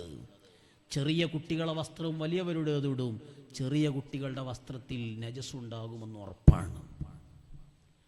ആ വസ്ത്രം വാഷിംഗ് മെഷീനിന്റെ ബിന്നിലിട്ട് വെള്ളം അടിച്ച് ആ വെള്ളം മുഴുവൻ ഇപ്പൊ നജസിലുള്ളത്. അവിടേക്കാണ് എൻ്റെ ഭാര്യ എൻ്റെ കമീസുമായി പോകുന്നത്. ആ വെള്ളത്തിലേക്ക് ഇടുന്നു. ഇപ്പൊ എൻ്റെ കമീസു നജസിലാണ്. പക്ഷേ അലക്കിക്കഴിഞ്ഞാൽ പണ്ടുകാലങ്ങളിൽ നമ്മുടെ നാടുകളിൽ ഓരോ വസ്ത്രങ്ങളും എടുത്ത് ഒതുക്കള്ളം പാരാന്നായി പറയാം. അങ്ങനെ ഒരു സ്വഭാവം ഉണ്ടായിരുന്നു. ഇന്ന് ആ സ്വഭാവങ്ങളില്ല. നമ്മുടെ വസ്ത്രം നല്ല മണമുണ്ട്, കംഫോർട്ടൊക്കെ വെച്ച് നന്നായി ഉഷാറാക്കി നല്ല അത്തറിന്റെ വാസനൊക്കെ ഉണ്ട്. പക്ഷേ എൻ്റെ ഈമാനുള്ള ഉമ്മമാരെ, ആ വസ്ത്രം ശീലിക്കുന്ന സമയം പ്രത്യേകിച്ച് ഓരോ വസ്ത്രവും എടുത്ത് അതിൻ്റെ മുകളിലേക്ക് ഒതുക്കള്ളം ഒഴിച്ച് പൂർണ്ണമായും വസ്ത്രത്തിൽ നിന്ന് ഒലിപ്പിച്ച് കളഞ്ഞ് ആ വസ്ത്രം പിഴിഞ്ഞിടാൻ മാത്രം നമ്മുടെ ഉമ്മമാർക്കൊരു പ്രത്യേക അയൽ വേറെ ഉണ്ടായിരുന്നു. ആ വസ്ത്രം ആരും തട്ടാതെ, ഒരു കുട്ടി പോലും അതിലേക്ക് പോകുമ്പോൾ സംശയ അവൻ്റെ കയ്യേറ്റത്തിൽ തട്ടിയിട്ടുണ്ടോന്ന് അത്രയും സൂക്ഷിച്ച് അവർ ഉയർന്ന സ്ഥലത്ത് കൊണ്ടുപോയി ചിക്കിയിടും. നിസ്കാരക്കുപ്പായം അലക്കുമ്പോൾ അവിടെ ഇങ്ങനെ കാത്തിരിക്കും, കാക്കതിലിരിക്കുന്നുണ്ടോ എന്ന് നോക്കിയിട്ട്. ഉണങ്ങിക്കഴിഞ്ഞാൽ ഒരു വസ്ത്രവും അവരവിടെ വെക്കാറില്ലായിരുന്നു. ഇന്ന് വസ്ത്രം ഇട്ട് പിന്നെ ധരിക്കാൻ പോകുമ്പോൾ അവിടെ നിന്ന് പിന്നെ എടുത്തുകൊണ്ടിരാം. നമ്മുടെ വസ്ത്രത്തിന്റെ രീതികൾ, എൻ്റെ ഉപ്പമാരെ, ഈ വസ്ത്രം എടുത്ത് ഞാൻ തറാവി 20 അല്ല 40 റക്അത്ത് നിസ്കരിച്ചിട്ട് ഒരു കാര്യമില്ല. എൻ്റെ ഉമ്മമാരെ, നമ്മുടെ അലക്കൽ കൊണ്ടാണത് നടന്നെങ്കിൽ ആ നിസ്കരിക്കുന്ന നിസ്കാരം പോലും കുറ്റം കിട്ടുന്ന നിസ്കാരമാണ്. അള്ളാഹു കാത്തുരക്ഷിക്കട്ടെ. നമ്മുടെ വീടകങ്ങൾ, നമ്മുടെ മക്കളെ ഈ സ്വഭാവം നമ്മൾ പഠിപ്പിക്കണം. ശുദ്ധീകരണത്തിന്റെ മസ്അല നമ്മൾ പഠിക്കണം. അവർക്ക് വേണ്ടത് നമ്മൾ പഠിപ്പിച്ചു കൊടുക്കണം. അതേപോലെ തന്നെ എൻ്റെ മക്കൾ അള്ളാഹുവിന്റെ വഴിയിൽ ജീവിക്കുമ്പോൾ ആ മക്കൾക്ക് വേണ്ട നന്മയുടെ വഴികളായി, മാതൃകകളായി നമ്മൾ ഉണ്ടാവണം. അതേപോലെ തന്നെ നമ്മുടെ വീടകങ്ങളിൽ സംവിധാനങ്ങളും സോഫകളും മറ്റു ബെഡുകളൊക്കെ ഉണ്ട്. ഈ സാധനങ്ങളിൽ കുട്ടികൾ സ്വാഭാവികമായും മൂത്രിക്കുന്ന ഒരു സംവിധാനമാണ്. ആ രൂപത്തിലാണ്. കാരണം കാലിൽ വെച്ച് മൂത്രിപ്പിക്കുന്ന സ്വഭാവം ഒന്നുമില്ല. നിങ്ങളാരെയും കാണില്ല. നിങ്ങളെ മരക്കള് കാൽ വെച്ച് മൂത്രിപ്പിക്കുന്ന കുട്ടികളെ ഇല്ല. കാരണം ഇപ്പം മറ്റേ സാധനമാണ്, പമ്പേഴ്സാണ്. സുബ്ഹാനല്ലാഹ്, ഇതിനും വലിയ മുസീബത്ത് ലോകത്ത് വേറില്ല.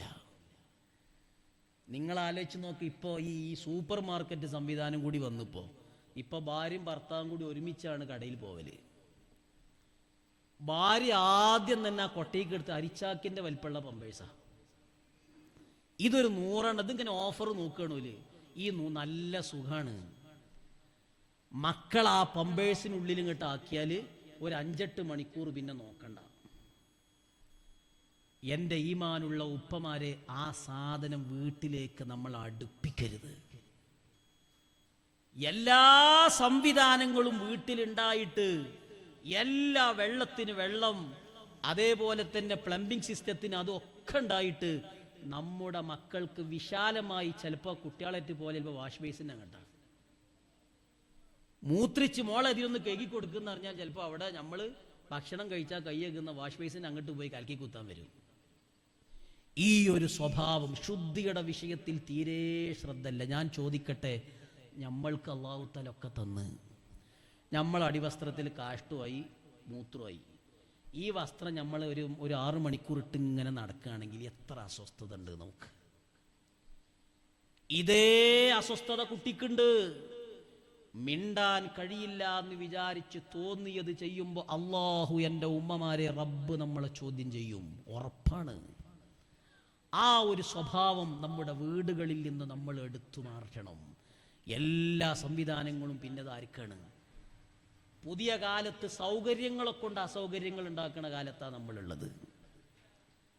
എല്ലാ സംവിധാനങ്ങളും, ബാത്റൂമിൽ നല്ല സംവിധാനങ്ങളൊക്കെ ഉണ്ട്, എന്നാലും കുട്ടികളെ ബാത്റൂമിലേക്ക് വിടൂല.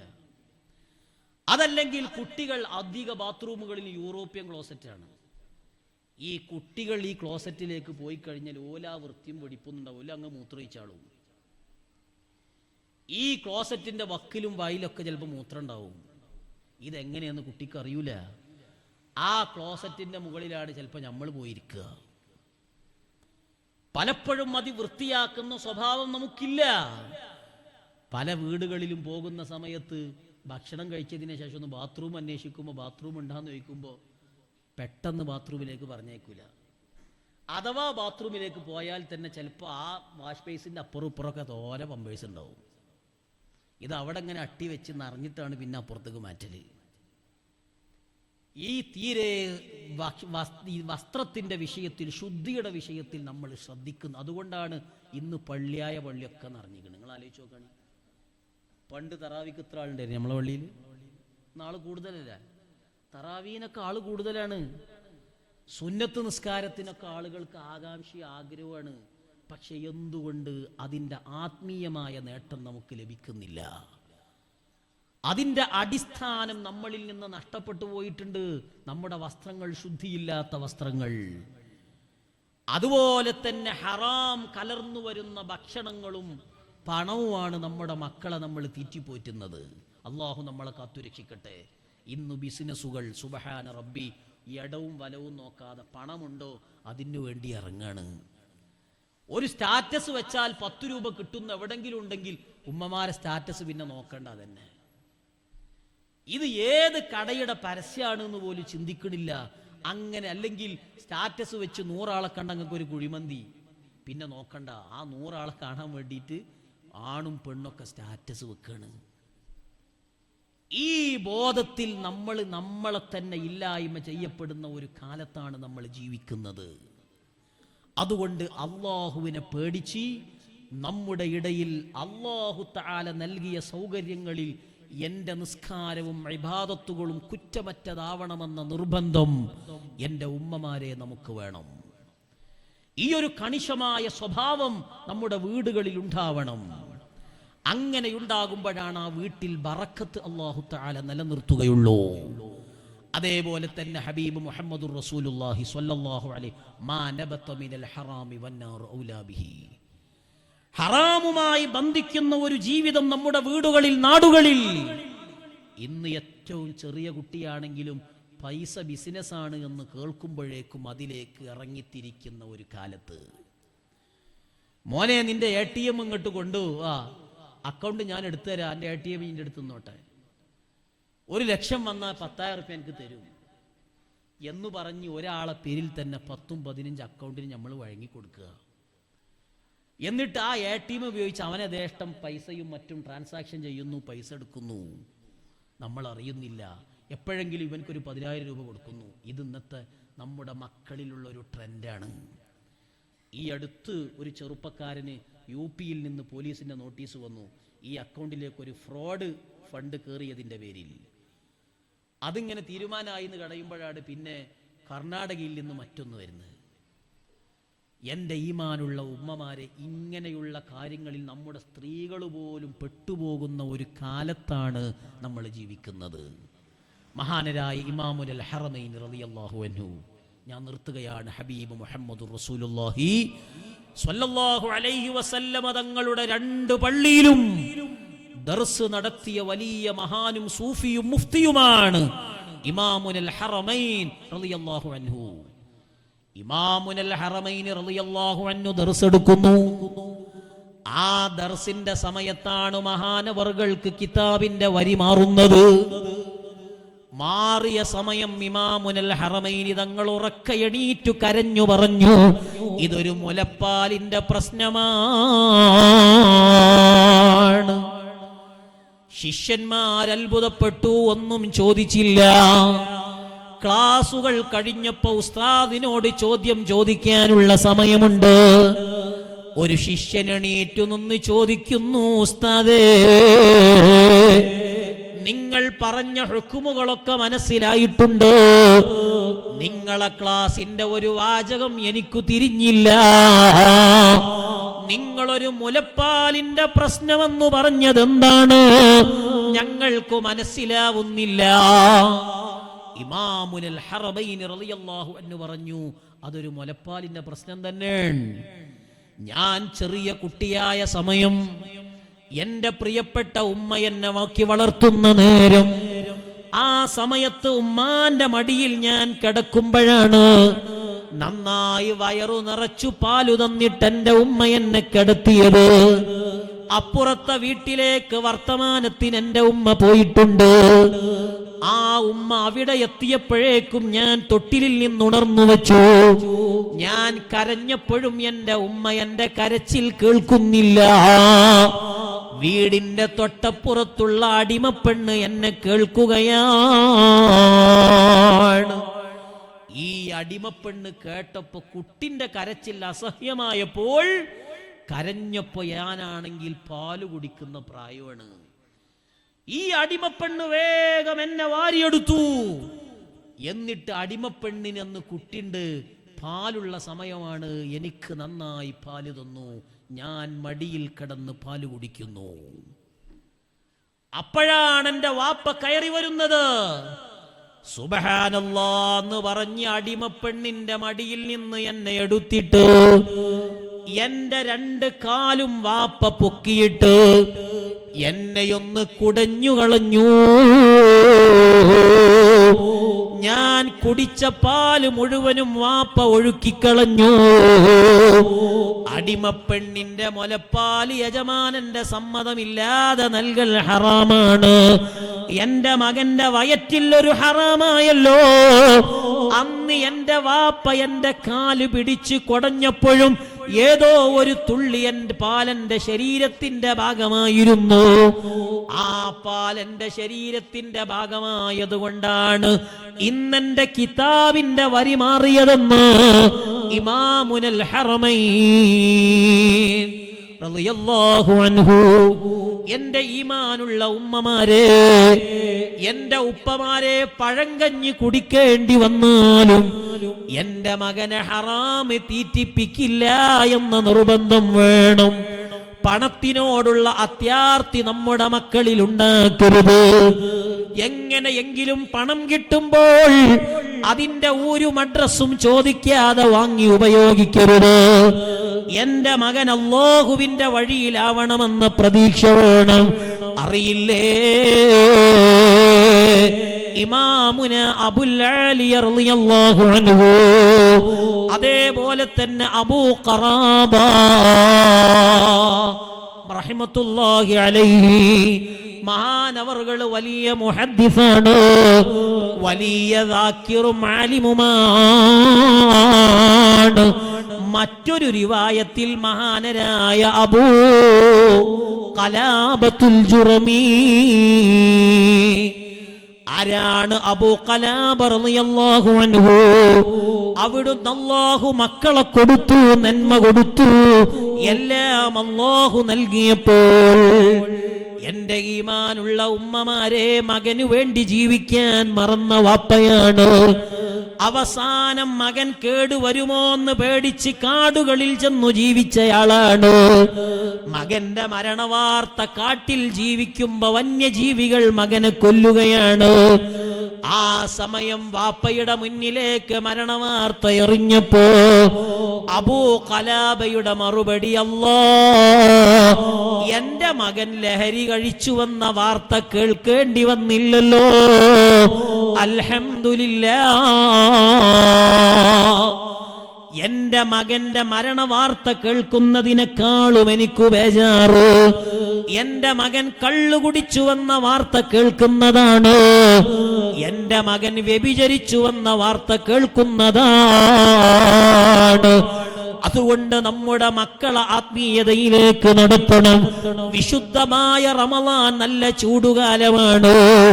ഞാൻ എങ്ങനെ നോമ്പ് നോൽക്കുമെന്ന ആശങ്കയിൽ റബ്ബേ ചൂടാണെന്ന് പറഞ്ഞിട്ട് റമളാനി വരുന്നതിനെ സന്തോഷത്തോടെ സ്വീകരിക്കുന്നതിനു പകരം ഒരു ഭാരമായി നമ്മുടെ കൽബിൽ തോന്നുന്നുവെങ്കിൽ എനിക്ക് ഈമാനില്ല.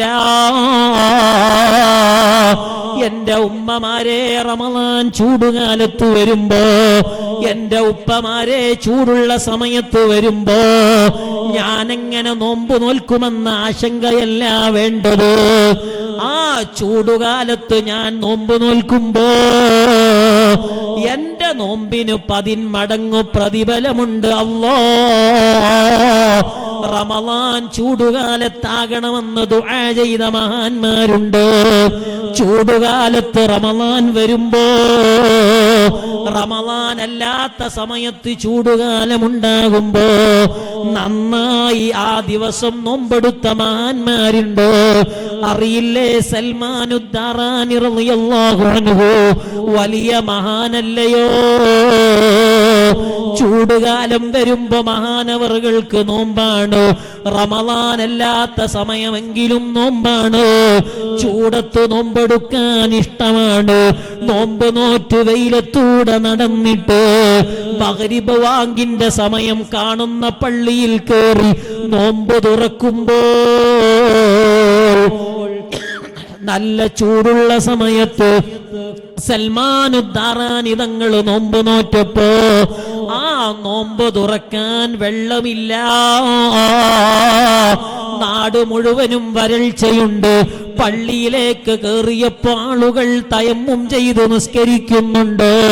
സൽമാനുദ്ദാറാനി റളിയല്ലാഹു അൻഹു അതിഥിയായി ആ നാട്ടിലെ അപരിചിത നാട്ടിലെ പള്ളിയിലെത്തിയപ്പോ നോമ്പുള്ള വിവരം പറഞ്ഞപ്പോ ആളുകൾക്ക് വെള്ളം കിട്ടാക്കനിയായപ്പോ സൽമാൻ തങ്ങൾക്ക് മഗ്രിബിന്റെ സമയത്ത് നോമ്പ് തുറക്കാൻ വെള്ളമില്ല. അവിടെ തന്നെ ഇരുന്നിട്ട് ഇശാഇന്റെ നേരമെത്തിയപ്പോ സൽമാനുദ്ദാറാനി റളിയല്ലാഹു അൻഹു സലാം വീട്ടിയപ്പോ അവിടുന്ന് പിറകോട്ട് വീണുപോവുകയാണ്. അല്ലാഹു സൽമാൻ തങ്ങൾക്ക് ഉറക്കം കൊടുക്കുന്നു. തളർന്നു വീണുപോവുകയാണ്. എന്റെ ഉമ്മമാരെ, നല്ല എസിയുണ്ട്, നല്ല ഫാനുണ്ട്, നോമ്പ് തുറക്കാൻ യഥേഷ്ടം ഭക്ഷണമുണ്ട്, അത്താഴമായിട്ടെല്ലാം വെള്ളമുണ്ട്, എല്ലാം ഉണ്ടായിട്ടും നോമ്പ് ചൂടിലാണെന്നറിയുമ്പോ റമളാൻ വരുന്നതൊരു ഭയാനകമായി തോന്നുമെങ്കിൽ ഞാൻ യഥാർത്ഥ മുഅ്മിനല്ല. സൽമാനുദ്ദാറാനി തങ്ങൾ തളർന്നു കിടക്കുമ്പോ നോമ്പ് തുറക്കാൻ വെള്ളമില്ലാത്ത സമയം ഒരാള് സ്വപ്നത്തിൽ വന്നു പറയുന്നു, അത്ബിഉ സവാബ സൗമിക ബിമിഅതി ദീനാർ. സൽമാനെ, ഇന്ന് നീ നോറ്റ നോമ്പിന്റെ കൂലിയില്ലേ 100 സ്വർണ്ണ നാണയം ഞാനൊന്ന് തരട്ടെ, ആ കൂലിയൊന്ന് എനിക്ക് തരാമോ? ആ സമയം സൽമാനുദ്ദാറാനി തങ്ങൾ പറഞ്ഞു, ഇല്ല ഇല്ല. ആ സമയം വബിമിഅതൈനി ദീനാർ, 200 സ്വർണ്ണ നാണയം തരട്ടെ. ഇല്ല ഇല്ല. വബിമിഅതി അൽഫി ദീനാർ, 1,00,000 സ്വർണ്ണ നാണയം തരട്ടെ. സൽമാൻ തങ്ങൾ പറഞ്ഞു, ഇല്ല ഇല്ല. വബിമിഅതൈനി അൽഫി ദീനാർ, 2,00,000 സ്വർണ്ണ നാണയം തരട്ടെ.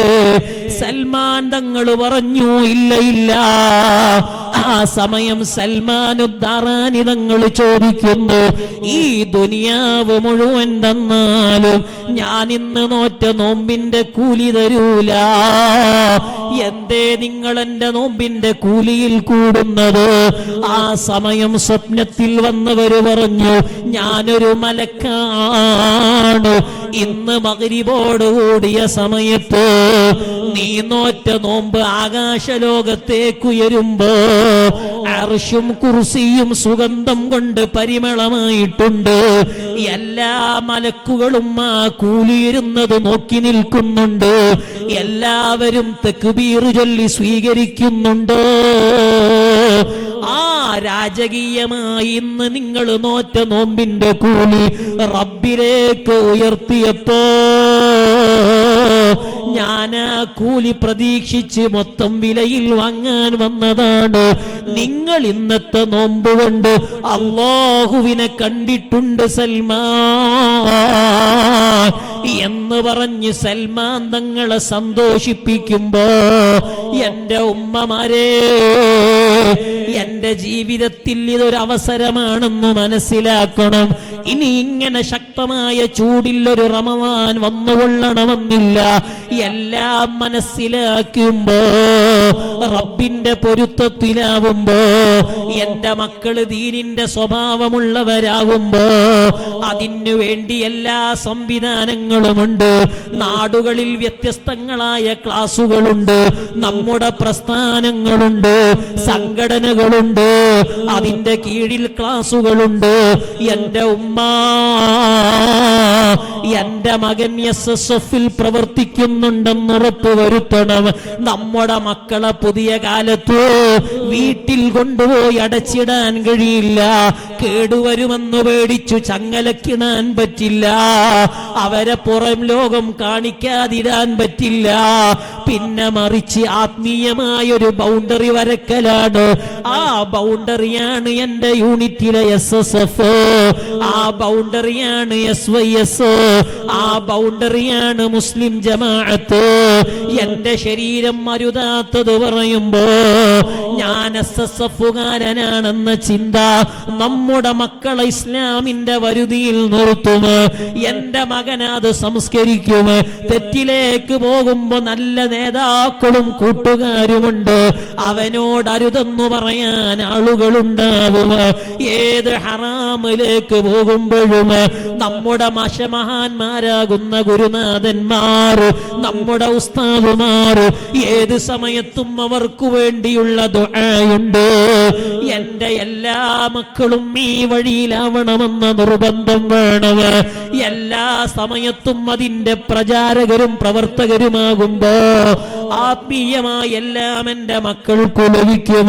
അതുമ്മമാരെ നമുക്ക് നിർബന്ധം വേണം. അല്ലാഹു നമ്മുടെ മക്കൾക്ക് നന്മ നൽകട്ടെ,